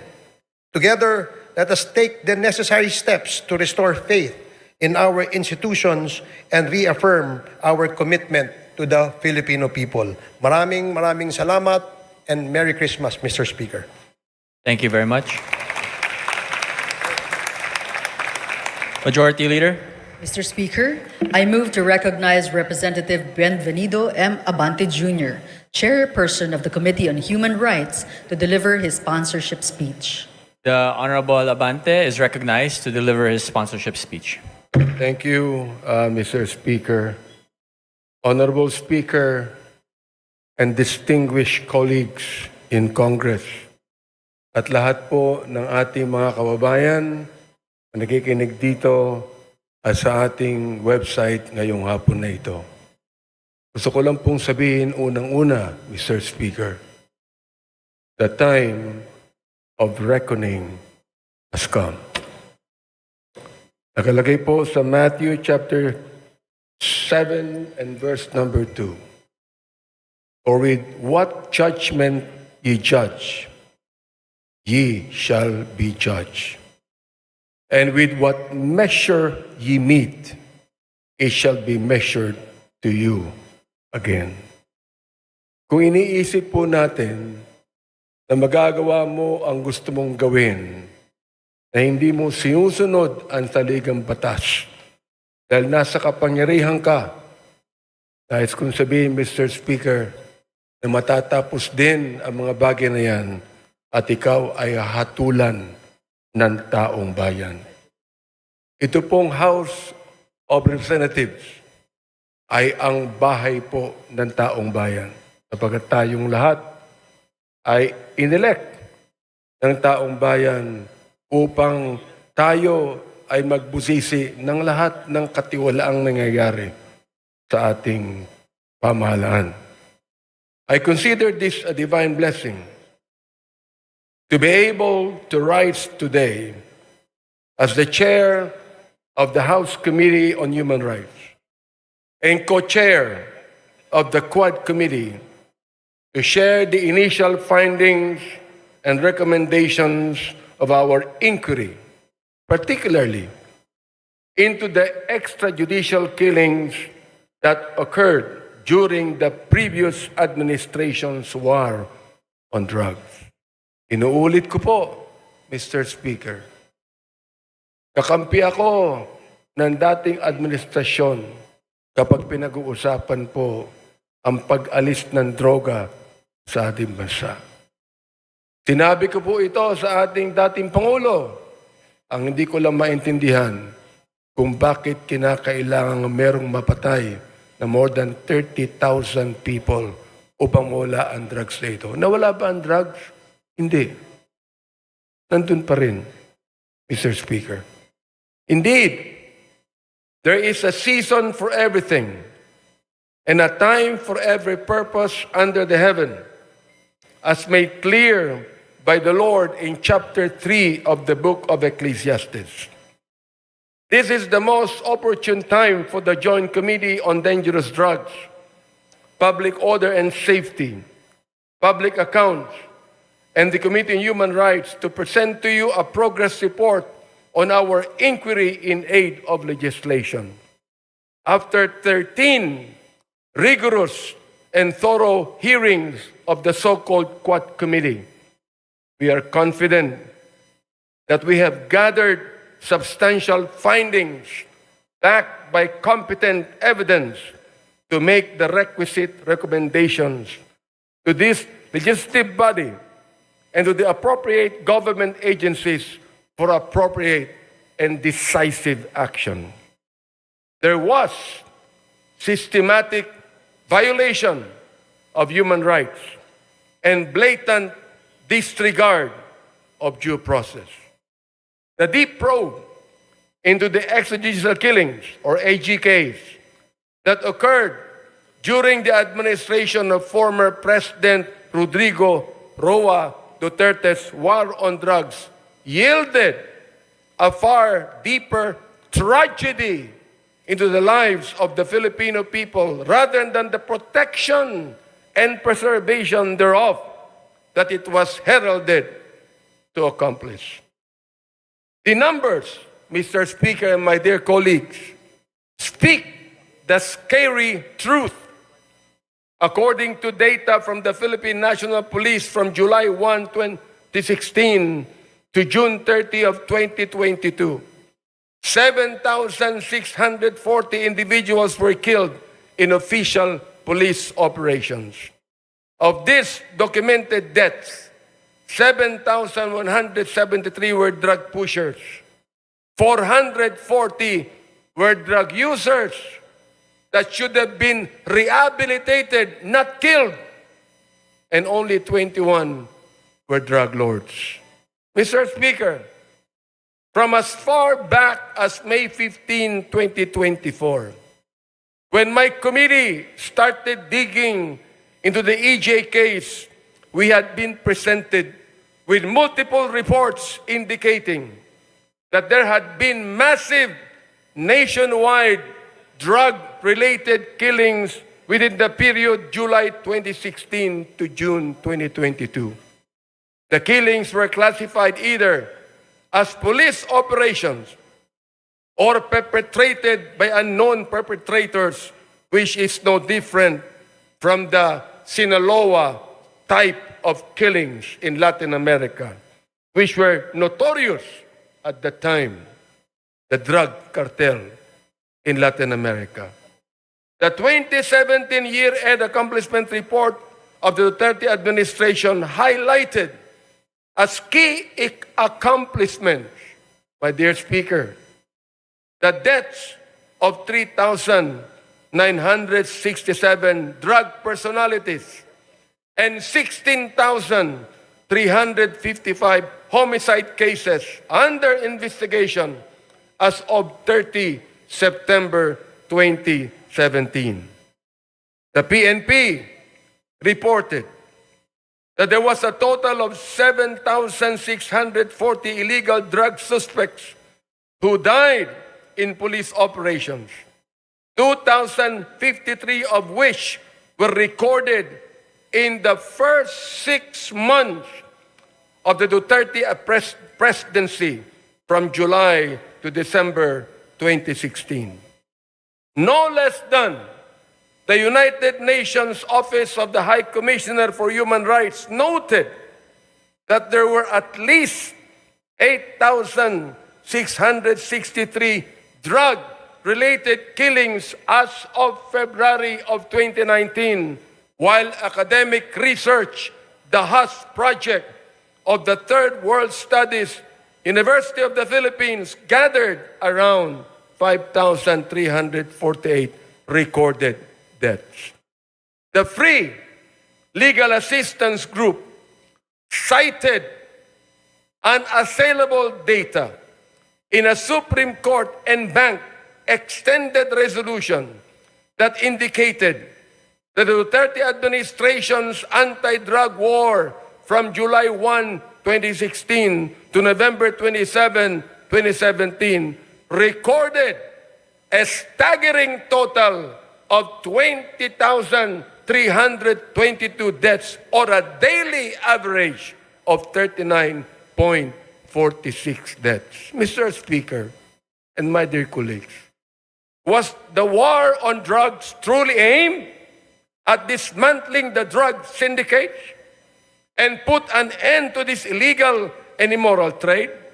Or was it an all-out assault on the poor and vulnerable to cover up the former?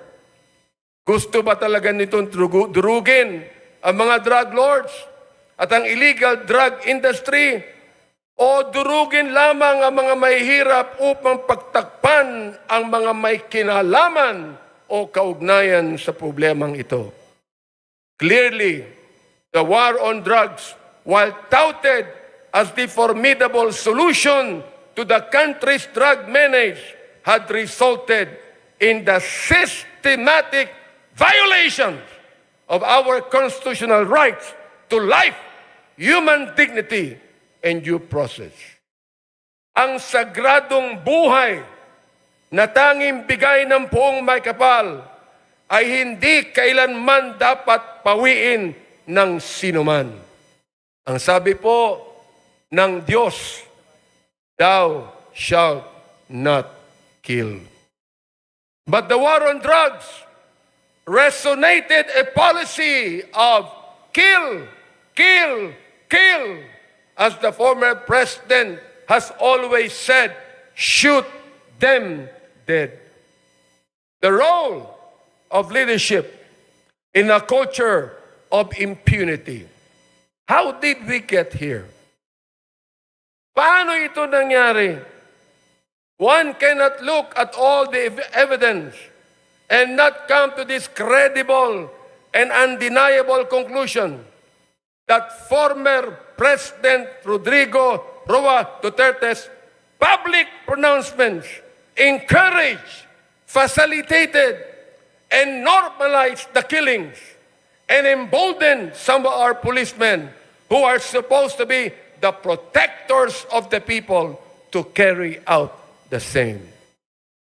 His release of unverified narco lists further exacerbated the violence as individuals were targeted based on flawed, inconsistent, and malicious information.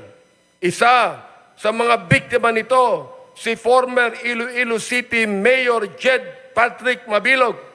In 2014, then Mayor Mabilog was named as I quote, top 5 best and outstanding mayors in the world.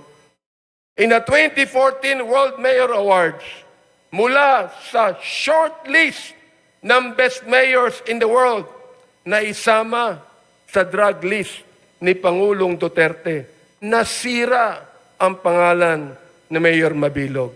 He was forced to relocate himself and his family to a foreign land, and he was threatened with death, all because of unverified, unreliable list. We discovered, Mr. Speaker and my dear colleagues, that the previous administration's war on drugs was fueled by a perverse reward system that incentivized extrajudicial killings under what we now know as the Davao model. Ano ang Davao model? Under this system, police officers were given monetary rewards for killing drug suspects, transforming the duty of law enforcement from a system driven by justice into a system driven by bounties. Testimonies from Police Lieutenant Colonel Jovi Espinido, Police Colonel Ruyima Garma, and other officials confirm the existence of this system. Malinaw ang testimonya nila. Salapi ng sagradong buhay, Mr. Speaker. In a civilized society, that upholds the rule of law and due process. There is no rhyme or reason for such diabolical attacks on the sanctity of life on every human being. But it was President Duterte himself who provided the legal cover for those killings. The narrative of nanlaban or fought back became the legal justification for these operations, as PRRD himself encouraged officers to provoke suspects into resisting arrest, which was he admitted in one of the hearings conducted, providing legal cover for the use of lethal force. That's the reason why I even asked the question to our former president, was your policy a personal policy, or was it based upon the Constitution? There was a grand conspiracy. In the course of our hearings, we exposed disturbing cases where killings were carried out for monetary rewards or as part of orchestrated operations. First, the 3 Chinese nationals and convicted drug lords, Chu Kin-tung, Li Lanyang, and Wong Mengpin, were killed under orders for a payment of 1 million pesos per person. During our hearings, person deprived of liberty, Leopoldo Tan, testified that former President Duterte personally congratulated officials involved, saying, and I quote, "Congrats, Superintendent Padilla, job well done." Pero grabe yung ginawang dinuguan. End of quote. Alam ko, ibabas na naman ako na ma-DDS pagkatapos nito. Gusto kong makinig kayong lahat. Alamin nyo nung una ang batas. Bago nyo kami murahin, bago nyo kami latiin, alamin nyo muna ang batas. Sapagkat dito po, sa house na ito, ay pinaglalaban namin hindi lamang ang katuwiran ng bawat tao, kundi ang tinatawag nating sanctity of life. Second, the assassination of Police General Wesley Barayoga, na binanggit na ng aming chairman. Witnesses testified that Barayoga was killed under instructions from police officials with a reward of 300,000 pesos given for his murder. Police Colonel Grijaldo, na kinontempo namin sa aming last Quadcom hearing. Nandito po siya ngayon. Maaaring narinig niya. Anong ginawa niya nung siya ang Chief of Police ng Mandaluyong City?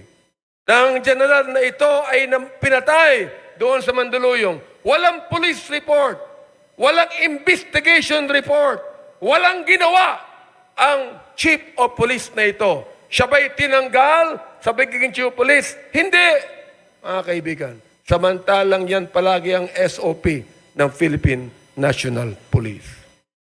We heard testimony that revealed that police officers had killed quotas and were rewarded for complying with them. Police Lieutenant Colonel Espinido detailed that a 20,000 peso reward was paid per kill. Yan po ang kanyang statement. Our investigation also unearthed cases where the drug war served as a tool to eliminate competition among drug syndicates. Witnesses such as Mr. Kerwin Espinosa and former police officials SPO3 Artunio Las Cañas and Police Colonel Eduardo Acerto revealed the dark reality of a policy that prioritized kill, kill, kill over jail, jail, jail.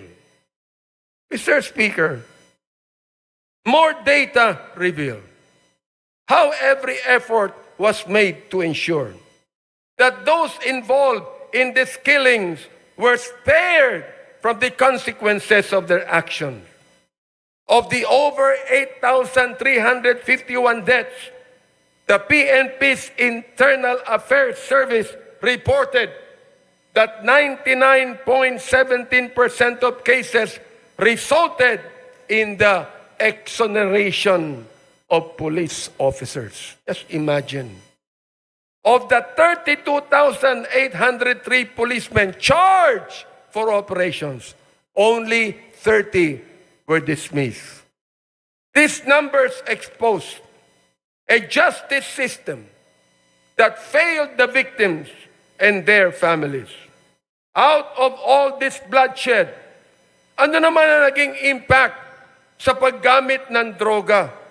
Mr. Speaker, the Dangerous Drugs Board admitted that the drug war resulted in only a slight decline in drug use.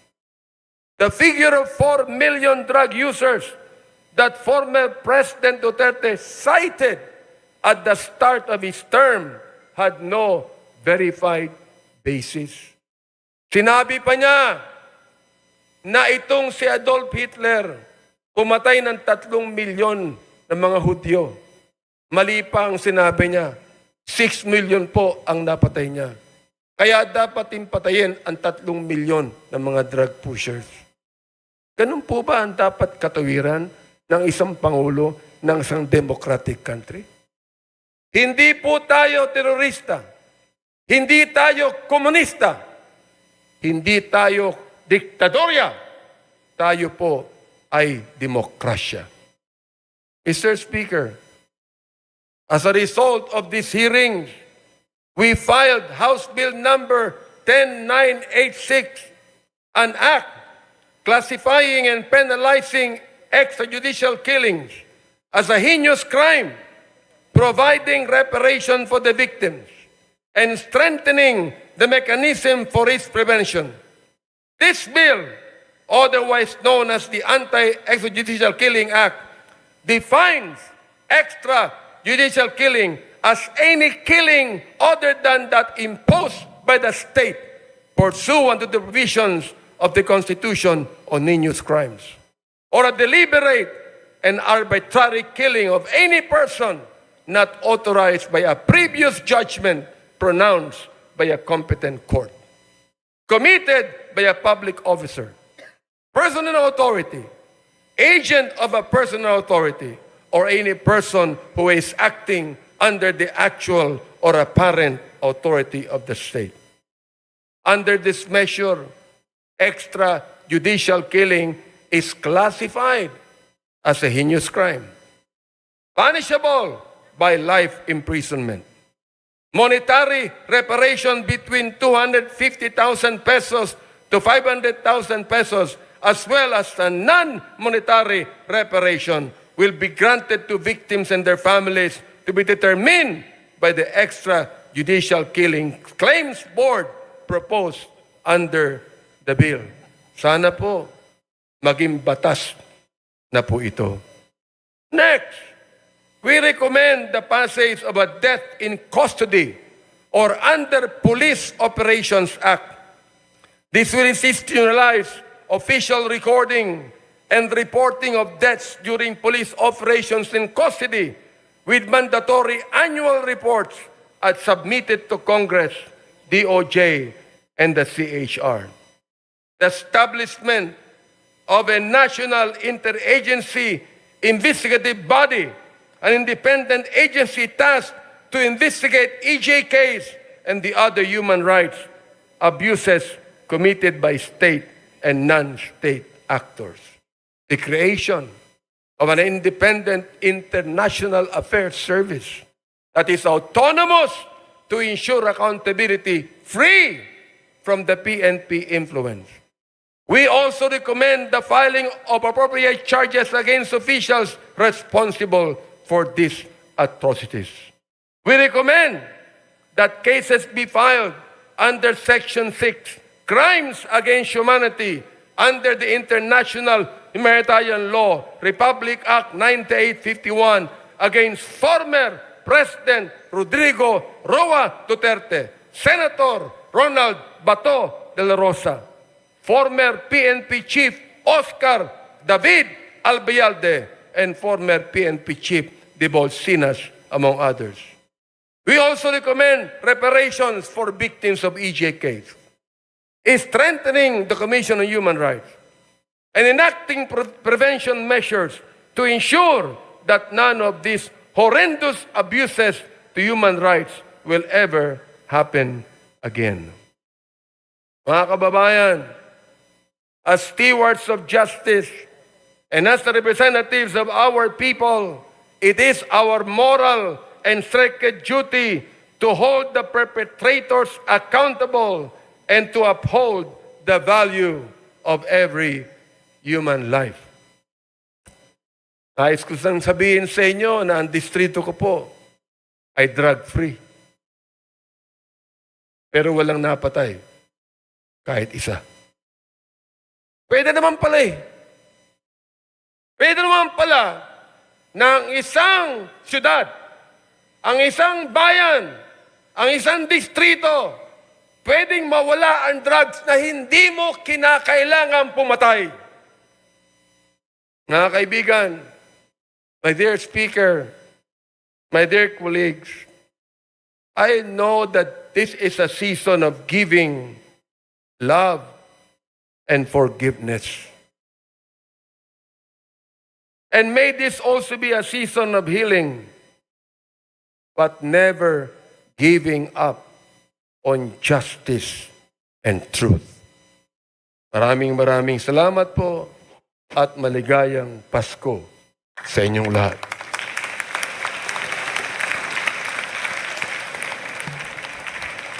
Thank you very much. Majority Leader. Mr. Speaker, I move to recognize Representative Dan S. Fernandez, Chairperson of the Committee on Public Order and Safety, to deliver his sponsorship speech. The Honorable Dan Fernandez is recognized to deliver his sponsorship speech. Thank you so much, Mr. Speaker. Maraming po salamat at don't worry, maikli lang po to, hindi katulad nung kay Chairman Abante na napakahaba at napaka-emotional.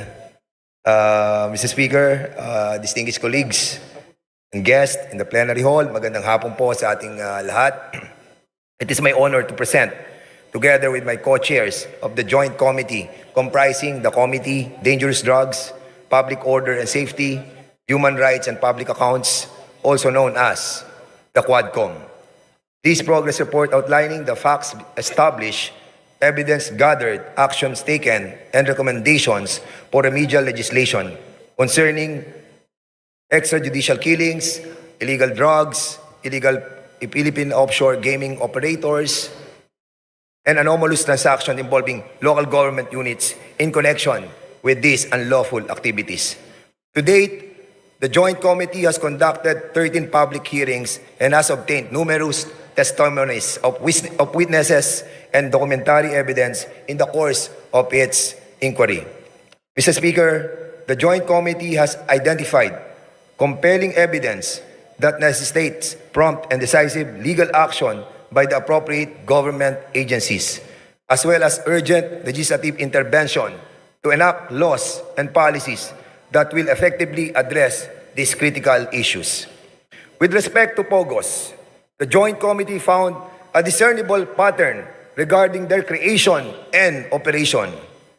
It starts with foreign nationals using fake documents to acquire Filipino identities, followed by land acquisition to establish POGO facilities. The construction of several buildings worth billions of pesos, the execution of lease agreements between two corporations with interlocking ownerships, followed by the application for POGO license with the Philippine Amusement and Gaming Corporation. This was also established that criminal syndicates composed of Chinese nationals pretending to be Filipino citizens operate within the country and are responsible for various criminal activities facilitated through POGOs, including human trafficking, internet scams, and money laundering. Some of these Chinese nationals have links to the drug trade. These POGO companies include Hongsheng Gaming Technology in the Baofu compound in Bamban, were facilitated by Go Waping, also known as the former Bamban Mayor Alice Guo. Lucky South 99, situated in the Whirlwind Corporation, leased property in Porac, Pampanga, identified with Catherine Cassandra Leong and attorney Herminio Harry Roque Jr.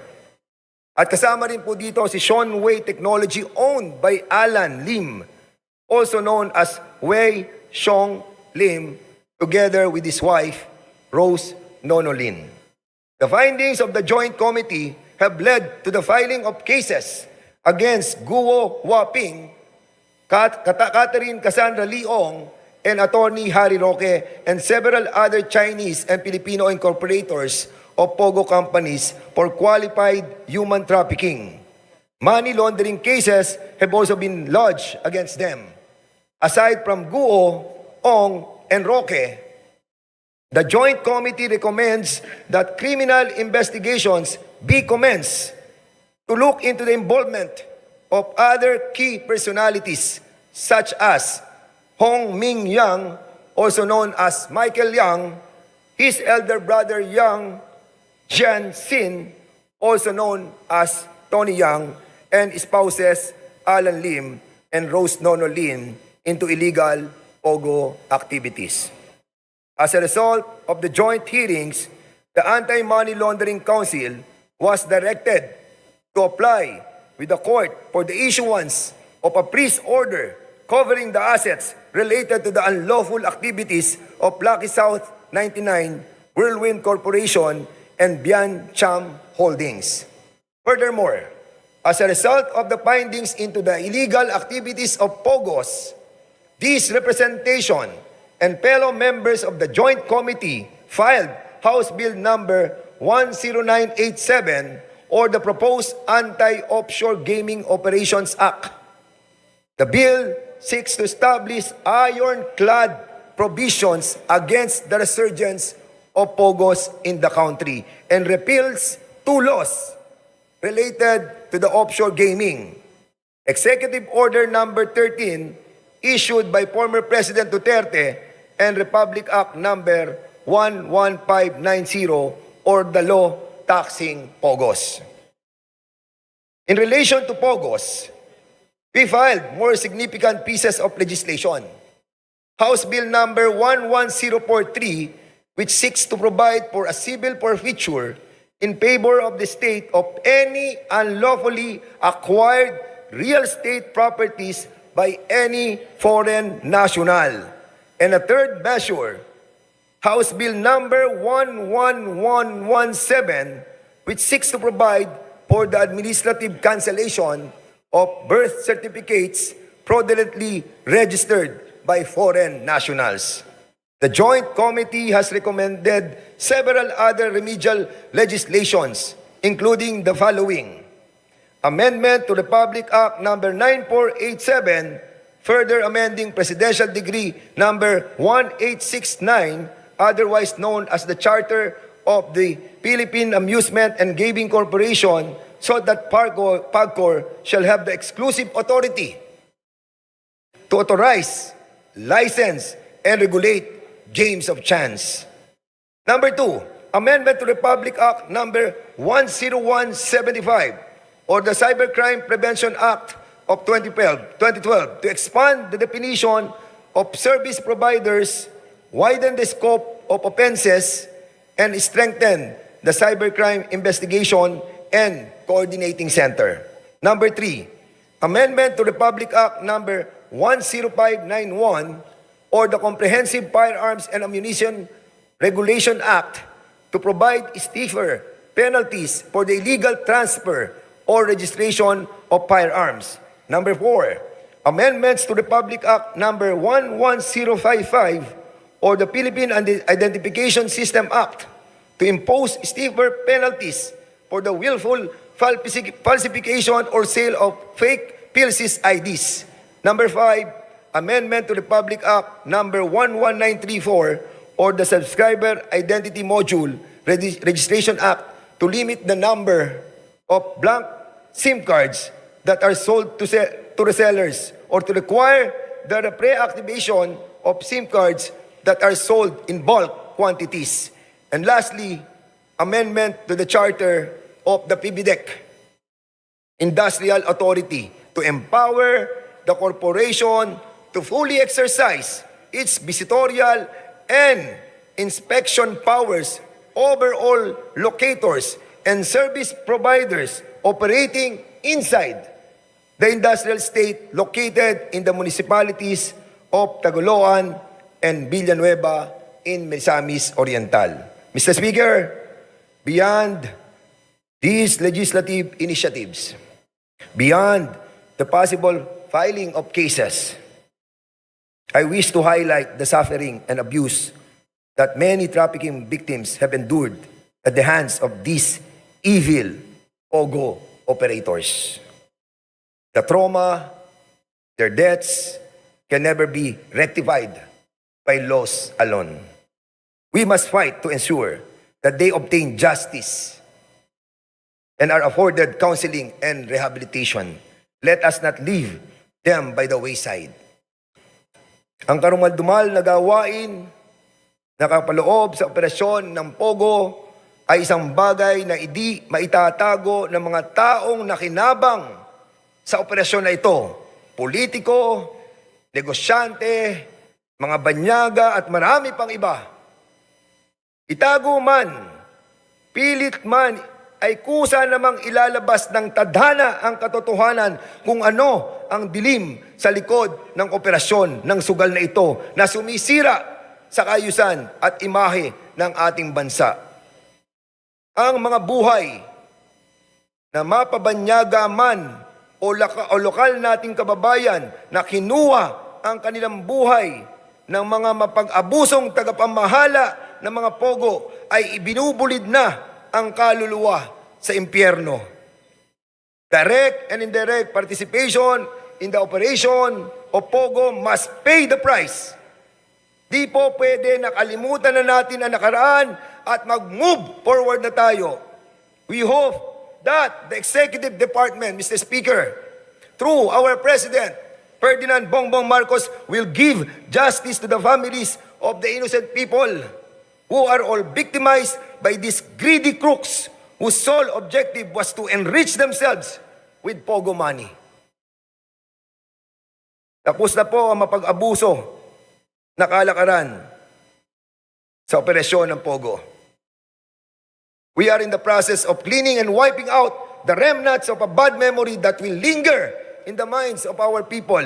We must strive to bring back to our country the respect that was lost due to the legalization of the POGO operations and tell the whole world that this tiny nation that is living in peace and harmony has fought and won against the corruption, the atrocities, and the evilness of POGO. Finally, Mr. Speaker, we offer this progress report to our countrymen, many of whom have tirelessly followed our hearings and have placed their trust in the Quadcom.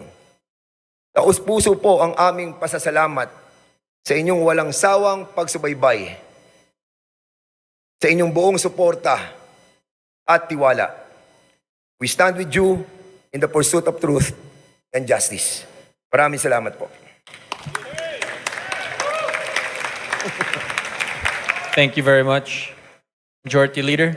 Mr. Speaker, I move to recognize Representative Joseph Stephen Carapsas Paduano, Chairperson of the Committee on Public Accounts, to deliver his sponsorship speech. Representative Paduano is recognized to deliver his sponsorship speech. Thank you, Mr. Speaker. Thank you, Majority Floor Leader. Mr. Speaker, my dear colleagues, ladies and gentlemen, good afternoon. Mr. Speaker, before I proceed Once again, let me remind my co-chair, Chairman Abante and Chairman Dan Fernandez, for not once again following our agreement or not exceeding at least the maximum 10 minutes in their speech. Mr. Speaker, at the outset, I would like to express my gratitude to the leadership for allowing me to be a part of this endeavor, which I believe will greatly contribute to the nation. It is truly a great privilege to serve the country. The Joint Committee has conducted 13 public hearings and has obtained numerous testimonies of witnesses and documentary evidence in the course of its inquiry. After a thorough review of the pertinent information within each possession, the Joint Committee has identified compelling evidence that necessitates prompt and decisive legal action. On the part of the Committee on Public Accounts, this began with this investigation into the anomalous property transactions in Mexico, Pampanga, particularly those involving former Mayor Teddy Tumang and his assistant, Mr. Roy Gomez. It is now still at large because of the contempt order coming from my committee. The name of a certain Eddie Tayang surfaced, who sold land to the municipality of Mexico, Pampanga, at artificially inflated prices. In collusion with the local officials, Mr. Yang purchased agricultural land, then had it reclassified as commercial, industrial, to increase its value despite lacking the necessary legal requirements. To give you an idea, Mr. Speaker, the parcel measures 10,000 square meters as the lot was classified as agricultural at the time Mr. Yang acquisition. Its price per square meter was approximately 300 pesos, consistent with the prevailing rates for agricultural land in the area.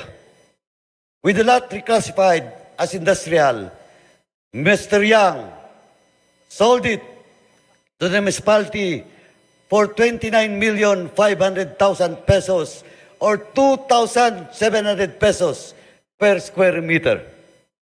This is why we investigated this issue and discovered that it has long been a modus operandi within agricultural lands are classified without following the proper process. In our investigation, Mr. Speaker, we summoned Mr. Tayang and he claimed to be a legitimate businessman and a natural-born Filipino. However, when we asked him for documents, he was unable to provide any documents and eventually stopped attending the hearings. With the assistance of various government agencies, we later discovered that Mr. Yang held a Chinese passport under the name Jia Jingyang. This is where a suspicion began that there are Chinese nationals who falsified their citizenship in order to purchase land and establish businesses in the Philippines. Eventually, we proved that we are not mistaken. The Committee on Public Accounts investigation into Mr. Teddy Yang, Mr. Roy Gomez, and the former Mayor Teddy Tumang uncovered a network of illicit activities that pose a significant threat to our national security and economy. Additional investigation have linked Mr. Yang to Mr. Willie Ong, a suspected drug trafficker. In 2023, a warehouse located in Mexico, Pampanga, was raided, resulting in the seizure of approximately 3.6 billion worth of shabu. This warehouse belongs to Empire 999, and the land where the drug warehouse was constructed was previously owned by the Tumang family. Records from the Land Registration Authority reveal that Ong, Tayang, and Empire 999 have acquired at least 320 land holdings across the country in violation of the constitutional limitation on land ownership. Mr. Speaker, former Mayor Teddy Tumang admitted meeting with Mr. Tayang several times and even went to China together for a business trip. Mayor Tumang likewise admitted knowing personally suspected drug lord Kai Kiming aka Williong. Relevantly, the Anti-Money Laundering Council confirmed that Williong and Mayor Teddy Tumang, through his company, the Morning Sun Industries, have conducted financial transactions with each other. Mr. Speaker, this is just the tip of the iceberg. As we have received numerous reports of similar cases happening across the country, the tactic involves falsifying Filipino citizenship to purchase land and establish businesses with these individuals, holding influence over certain local politicians who have sold their integrity to these illegal Chinese nationals. Because of the aforementioned findings, the Joint Committee came up with several remedial legislation to address the issues, and namely House Bill number 11043 and House Bill 11117, as mentioned by Chairman Ace Barbers. These bills are vital in addressing the growing threat posed by influx of foreign nationals involved in illegal activities, including those connected to the pogo industry and other forms of corruption. Through these legislative measures, we intend to strengthen our national security, uphold the integrity of our citizenship laws, and protect the Filipino people and our land from unlawful foreign influence. In conclusion, Mr. Speaker, I urge the members of this esteemed body to fully support these measures, and as they offer essential steps towards securing our national sovereignty, protecting our land and resources, and ensuring the integrity of our citizenship laws.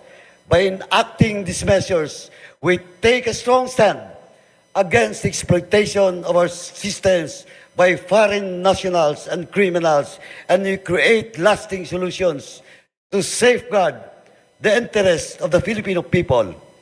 Let us work together to protect our sovereignty, uphold justice, and strengthen the rule of law for the benefit of the future generations. Before I end, Mr. Speaker, once again, let me stress, for Chairman Barbers and myself, we are not running anymore in this forthcoming election. Ano po ang para sa amin? This is all about for the love of country, to protect the future generations. Kaya po, ang panawagan, tuloy ang Quadcom, tuloy ang laban. Maraming salamat po. Thank you very much. Majority Leader. Mr. Speaker, I move for the adoption of the findings and recommendations as contained in the progress report submitted by the Quadcom. There is a motion to adopt the findings and recommendations as contained in the progress report submitted by the Quadcom. Is there any objection?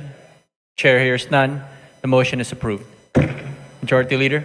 Mr. Speaker, Pursuant to the Quadcom's recommendation for the immediate conduct of more in-depth investigations and/or preliminary investigations on certain public officers, private individuals, corporations, and other entities summoned in this legislative investigation, and institute the filing of proper cases if warranted, I move that the progress report of the Quadcom be transmitted to the agencies mentioned in the aforementioned report for their appropriate action. I so move, Mr. Speaker.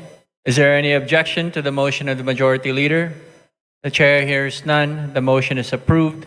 The Secretary General is directed to transmit the progress report to the agencies mentioned in the report. Majority Leader.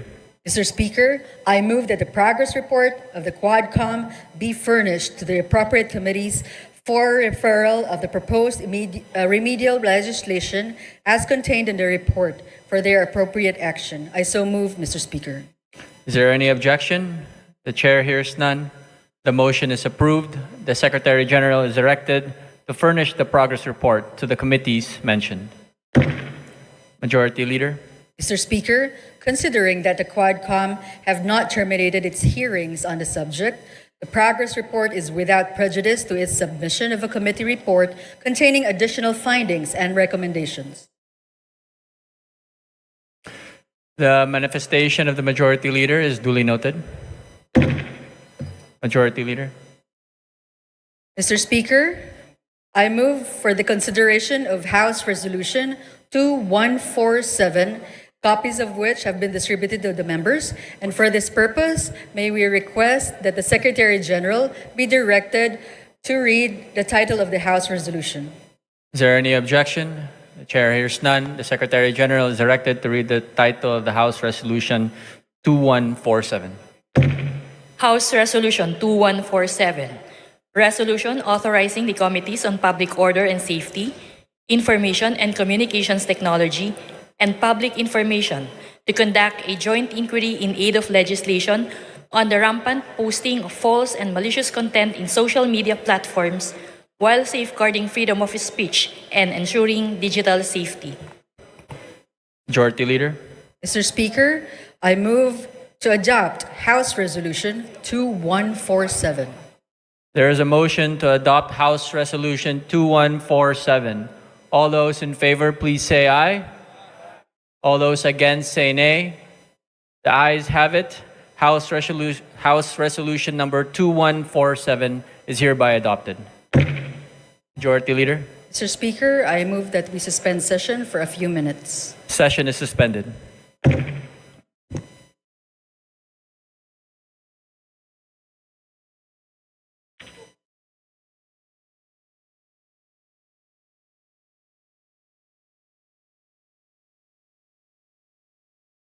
Ferdinand Martin G. Romualdez will address the body.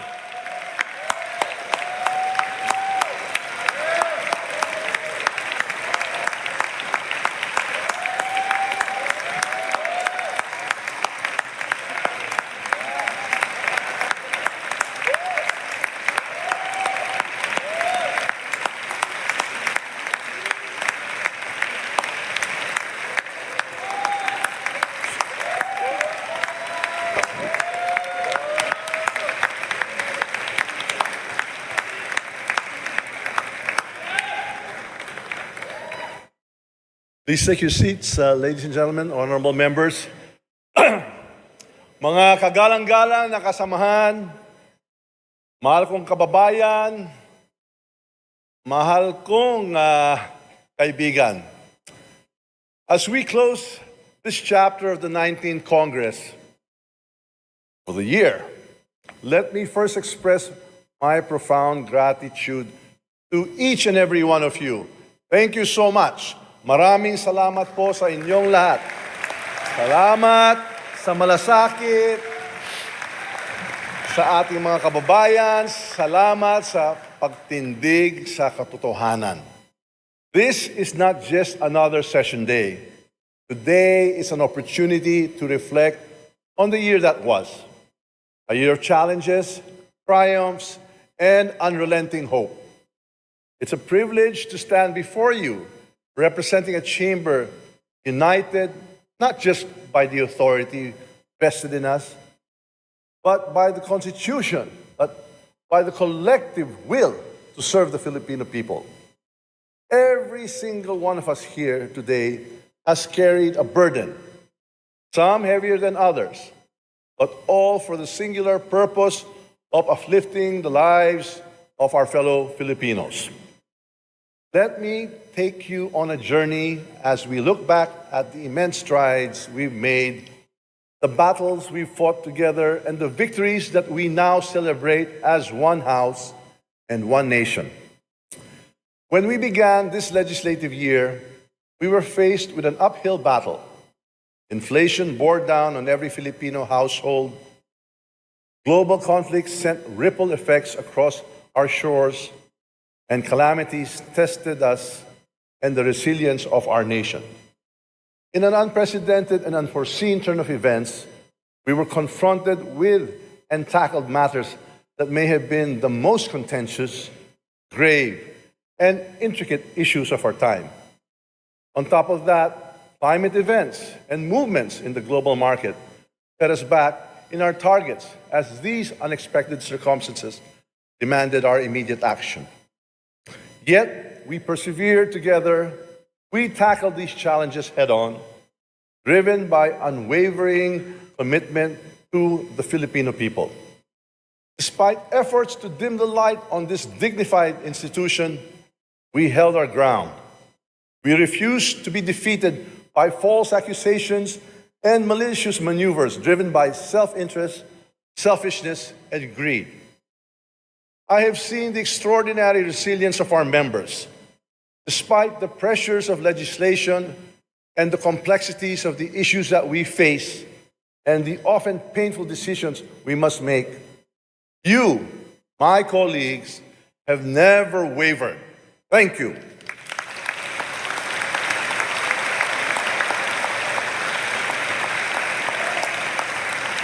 No doubt you have worked tirelessly to address the needs of your constituents, sacrificing time with your families and personal comforts to ensure that no Filipino is left behind.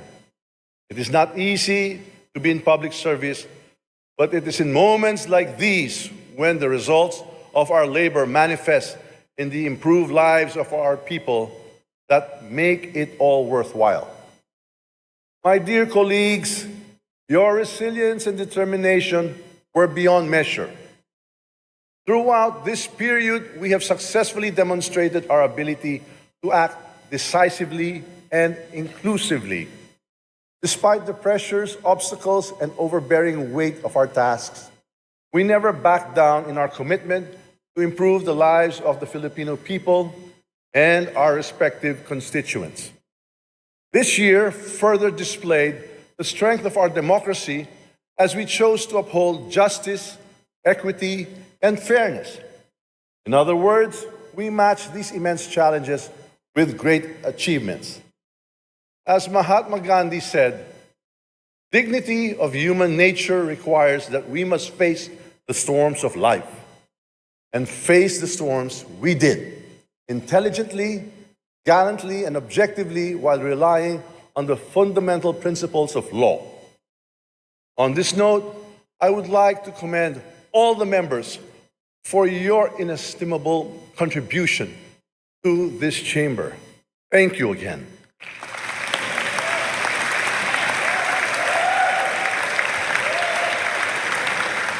Your pivotal role in reshaping the course by which the House of Representatives conducts its work and redefining the future of our nation is by far exceptional. Your unwavering dedication to public service, eagerness to engage in debates and discussions, and mutual respect towards one another led the House of Representatives to the enactment of 71 national and 76 local laws since the opening of the 19th Congress. Today, let us celebrate our collective accomplishments, milestones that will leave an indelible mark on our nation's history. Our collaboration and tireless commitment to public service to achieve meaningful progress. The General Appropriations Act of 2025 which we ratified on December 11, is a testament to our commitment to prioritizing the welfare of our people. This is not just a budget, it is a blueprint of hope. It ensures funding for vital programs that bolster economic recovery, create jobs, and provide much-needed relief for struggling families. It is the cornerstone upon which the government operates, the key to supporting President Ferdinand R. Marcos Jr. in his Bagong Pilipinas program. With the approval of the 2025 GAA, we will be more capable of advocating for the concerns of the underprivileged, pursuing justice for the downtrodden, and formulating policies that foster equality and dignity for all citizens. We ensure that every sector is supported, from agriculture to education, from healthcare to infrastructure. This budget reflects the pulse of the nation, responding to the immediate needs of our people while laying the groundwork for a sustainable future. Alam ng bawat pamilyang Pilipino, mahirap pagkasyahin ang budget para sa araw-araw na kailangan. Bawat miyembro ng pamilya may reklamo sa budget na nakalaan sa kanya. Pero sa kabuuan, ang desisyon ng pamilya ay para sa isang budget na makakabuti para sa lahat. And the same goes for the 2025 General Appropriations Act. While not everyone may be satisfied with the 2025 national budget, it is a budget that mirrors the true needs of our people, not just for daily survival, but for building a stronger foundation for a brighter and better future. Ang budget na ibinigay natin sa mga departments at agencies, yun lang kaya nilang gastusin sa loob ng isang taon, walang labis, walang kulang.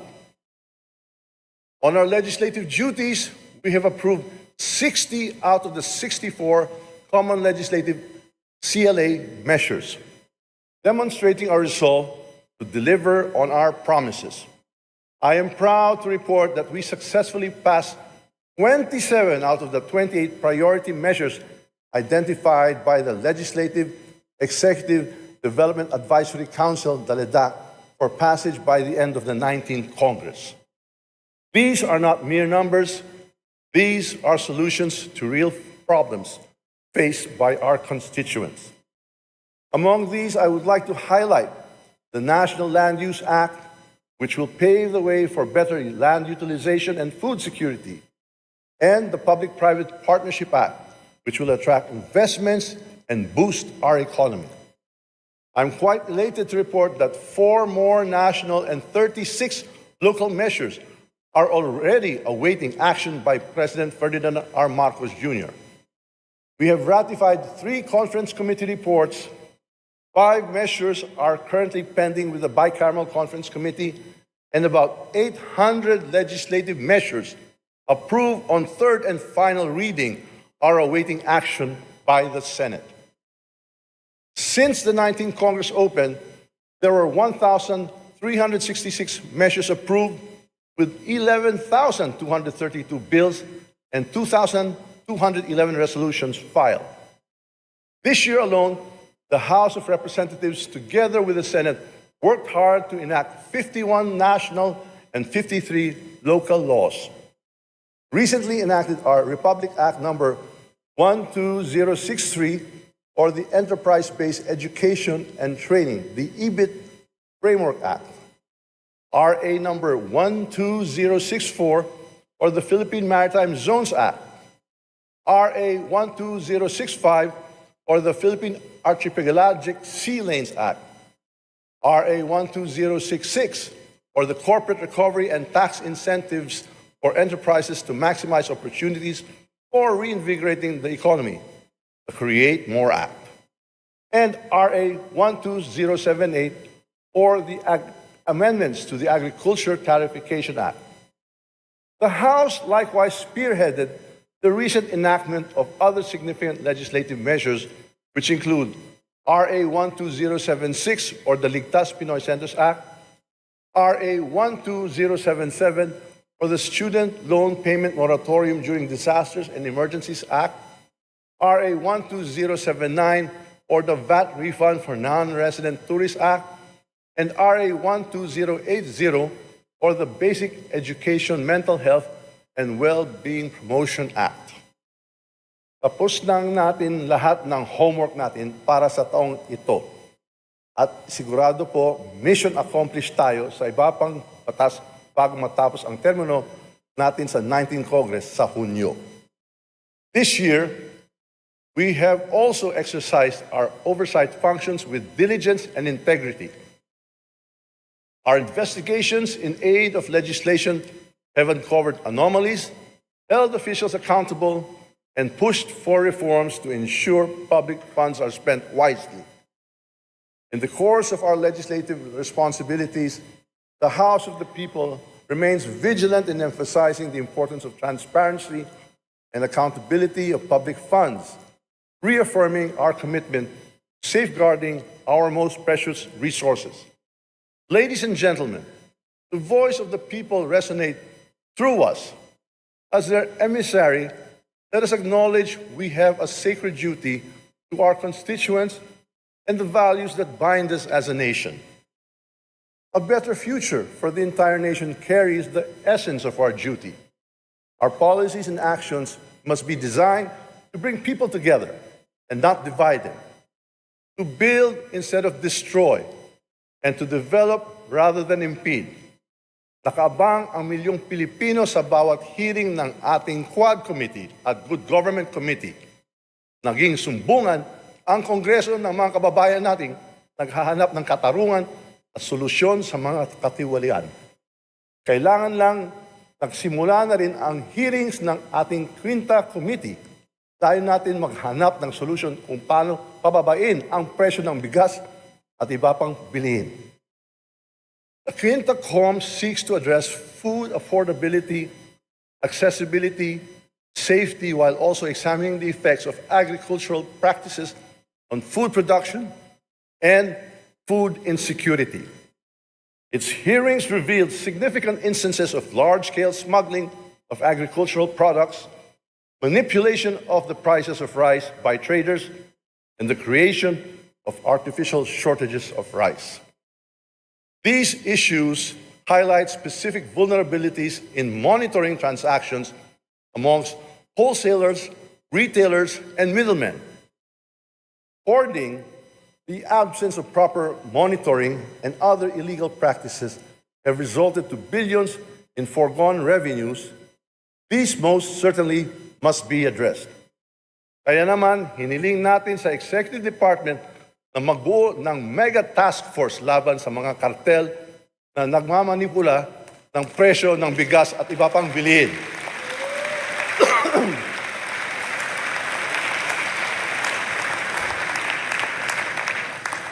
Tutulong tayo sa mega task force na ito sa lahat ng paraan na kaya natin.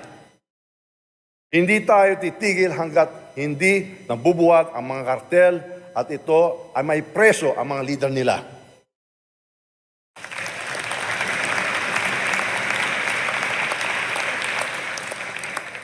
These efforts are not just about uncovering wrongdoing, they are about restoring faith in our institutions and proving that this House of the People stands firmly on the side of transparency, accountability, and justice. The Quadcom, for its part, remained unwavering in its investigations. Thanks to the valiant efforts of its members, the Quadcom investigation revealed the apparent temerity and disrespect of those who propagate serious and illegal activities involving pogos, illegal drugs, smuggling, irregularities in the Philippine visa processing, corruption, and accountability. Worse, the perpetrators were fully aware of their catastrophic implications on the government and society, yet they continued to operate without shame. Apart from the Anti-Extrajudicial Killing Act, the Anti-Offshore Gaming Operations Act, the Civil Forfeiture Act, and the fraudulent birth certificate cancellation law filed in response to the Quadcom's earlier findings, the Joint Committee is currently focused on drafting legislation that addresses evidence fabrication, explores additional accountability measures for law enforcement and officials. The hearings conducted by the Committee on Good Government illuminated the glaring and egregious ill use of the government's confidential funds, the extent of the funds' misuse, and the clear absence of accountability shown through fabricated documents, falsified liquidation reports, and spurious acknowledgement receipts reveal how some shameless individuals blatantly disregard the rule of law and betray the public trust. Stricter measures for fund release and enhanced auditing policies must be implemented. Transparency in the General Appropriations Act must always be pursued. As a result, two proposed bills emerged from the hearings. One, to regulate the use of confidential funds and impose penalties for its misuse. And another, to define qualifications and penalties for special disbursing officers who violate the provisions of the law.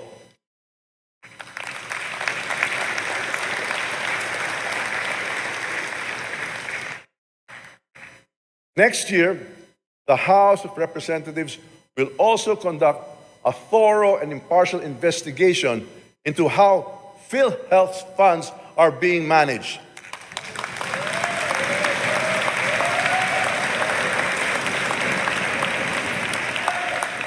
But this investigation is not about blame. It's about finding solutions. Our goal is clear: to ensure that every peso in PhilHealth's coffers works for the benefit of the members, the hardworking Filipino people who contribute month after month. If this investigation reveals that existing funds are being underutilized or are in excess of what is needed for current operations, we will pursue the following recommendations. One, further expand benefits for members until we reach the vision of zero billing in all hospitals.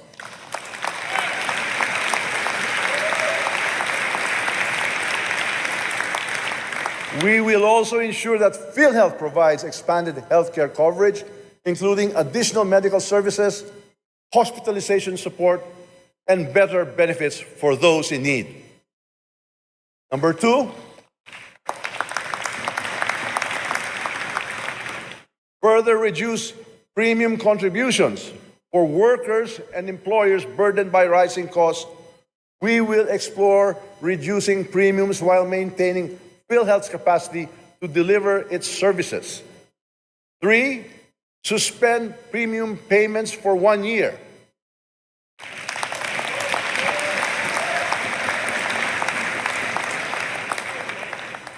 If funds remain stable and in surplus, we will recommend a 1-year suspension of premium payments for all paying members.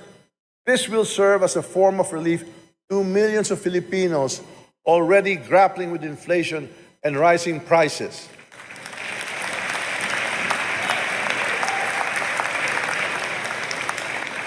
Why are we doing this? Because the Filipino deserve no less. PhilHealth.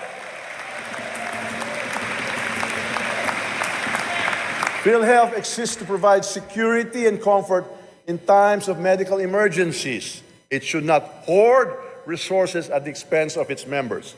If we can alleviate the burden of contributions without compromising its sustainability, we will do so. As we face the daunting challenges of inflation, global conflict, and natural disasters, this House will also stand firm in defending the provision of ayuda for the people. Let me share the story of a single mother from Samar who, during the height of rising prices, relied on financial assistance to keep her children fed and in school. She represents millions of Filipinos whose lives have been touched by our legislative efforts. To those who doubted the importance of social safety nets, let this be a reminder. Ayuda is not charity, it is justice.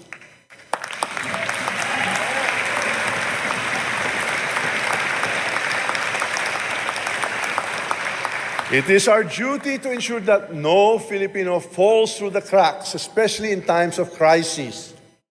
This is what governance means, not merely passing laws, but ensuring that these laws translate into hope and dignity for every Filipino family. Sa mga kontra sa ayuda, handang ipakita ng administrasyong ito kung saan napunta ang bawat sentimong inilaan para rito. Ang mga may hawak ng pondo, ang mga departamento tulad ng DSWD, DOLE at DOH, sila ang nagpapatakbo ng mga programa, hindi ang Kongreso. Lahat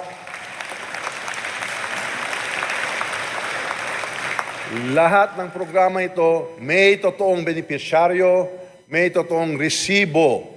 Walang notice of disallowance mula sa Commission on Audit.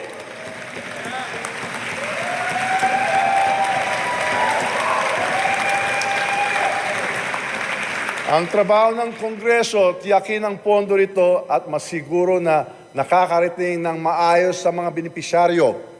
Our legislative agenda this year has been centered on economic recovery and growth.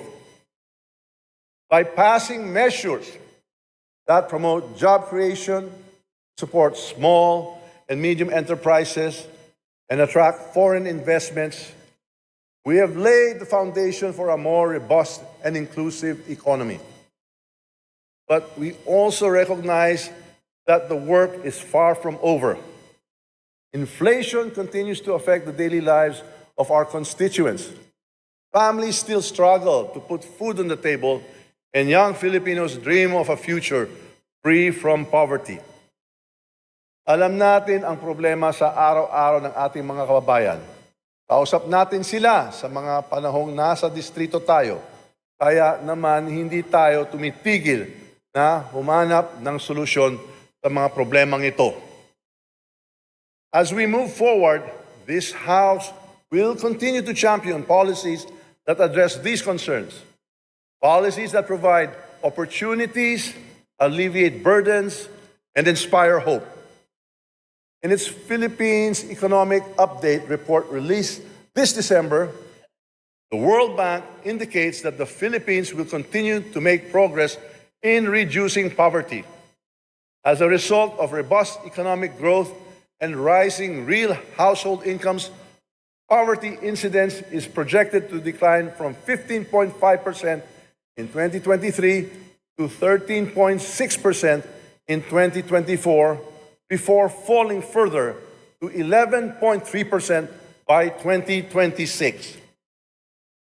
Additionally, Philippine economic growth is projected to grow at an average 6% annually from 2024 to 2026. Inflation decreased to 3.2% this year, down from 6.2% a year ago. The fiscal deficit fell to 5.1% of gross domestic product in the last 3 quarters of 2024, attributed to the government's fiscal consolidation agenda. In its labor force survey, the Philippine Statistics Authority stated that our unemployment rate in October 2024 decreased to 3.9%, down from 4.2% in October of last year. The employment rate was at a whopping 96.1%, higher than October of 2023 employment rate of 94.3%. Thus, our country remains among the fastest growing economies in the region. If we must sustain these gains, we must continue advancing digital technology, investing in human capital, and implementing bold reforms in our monetary policies. As the holiday season approaches, let us be reminded of what Christmas truly means: hope, love, and unity. It is a time to reconnect with our loved ones, to find joy in the simplest moments, and to draw strength from the relationships that anchor us. It is also a time to extend compassion to those who have less. The families displaced by typhoons, to workers struggling to make ends meet, and to the children yearning for a brighter tomorrow. Let us cherish the opportunity to practice introspection, kindness, and compassion. May we be reminded that even in the bleakest of periods, enlightenment may triumph. Christmas also urges us to connect with others, fortify our relationships, and conceive a more promising future for all. We, as legislators, possess a distinct opportunity to exemplify the essence of Christmas in our actions. The birth of Christ urges us to embrace unity, tolerance, humility, and generosity. I take this moment to commend all of you, the members of this august chamber, the Secretariat, the congressional staff, for your acts of selflessness and excellent service that exemplify the best of the House of Representatives and the country. This Christmas season, may we be renewed in our resolve to create a society rooted in hope, love, and peace. Most of all, let us celebrate the principles that unite us as a nation. We hope that 2025 will be a more optimistic year, bringing us a step closer to realizing our shared aspirations for a stronger and better Philippines. To my colleagues, I urge you to take this time to rest, reflect, and recharge. You have given so much of yourselves this year, and you deserve this moment to celebrate with your families. To our kababayans, I ask you to hold on to hope. The challenges we face today will not define us. Our resilience, our unity, and our love for one another will.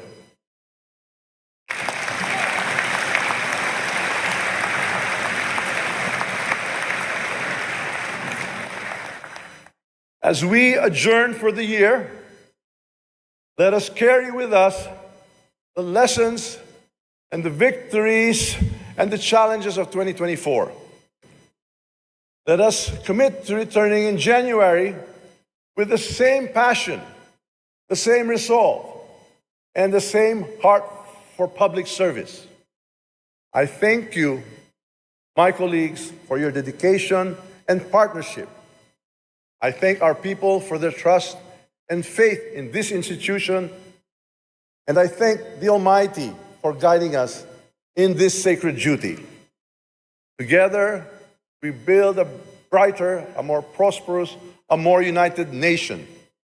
May the Spirit... Maningong bagong taon sa inyong lahat. Damo nga salamat. Salamat hin madamo.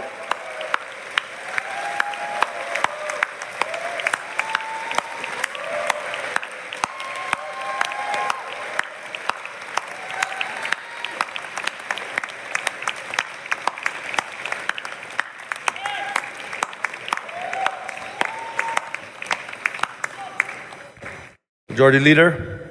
Yes, Mr. Speaker, indeed, it was a productive and fruitful year for the House of the People. With that, Mr. Speaker, I move to adjourn session until January 13, 2025, Monday at 3 o'clock in the afternoon. Happy holidays. Motion approved. Session adjourned.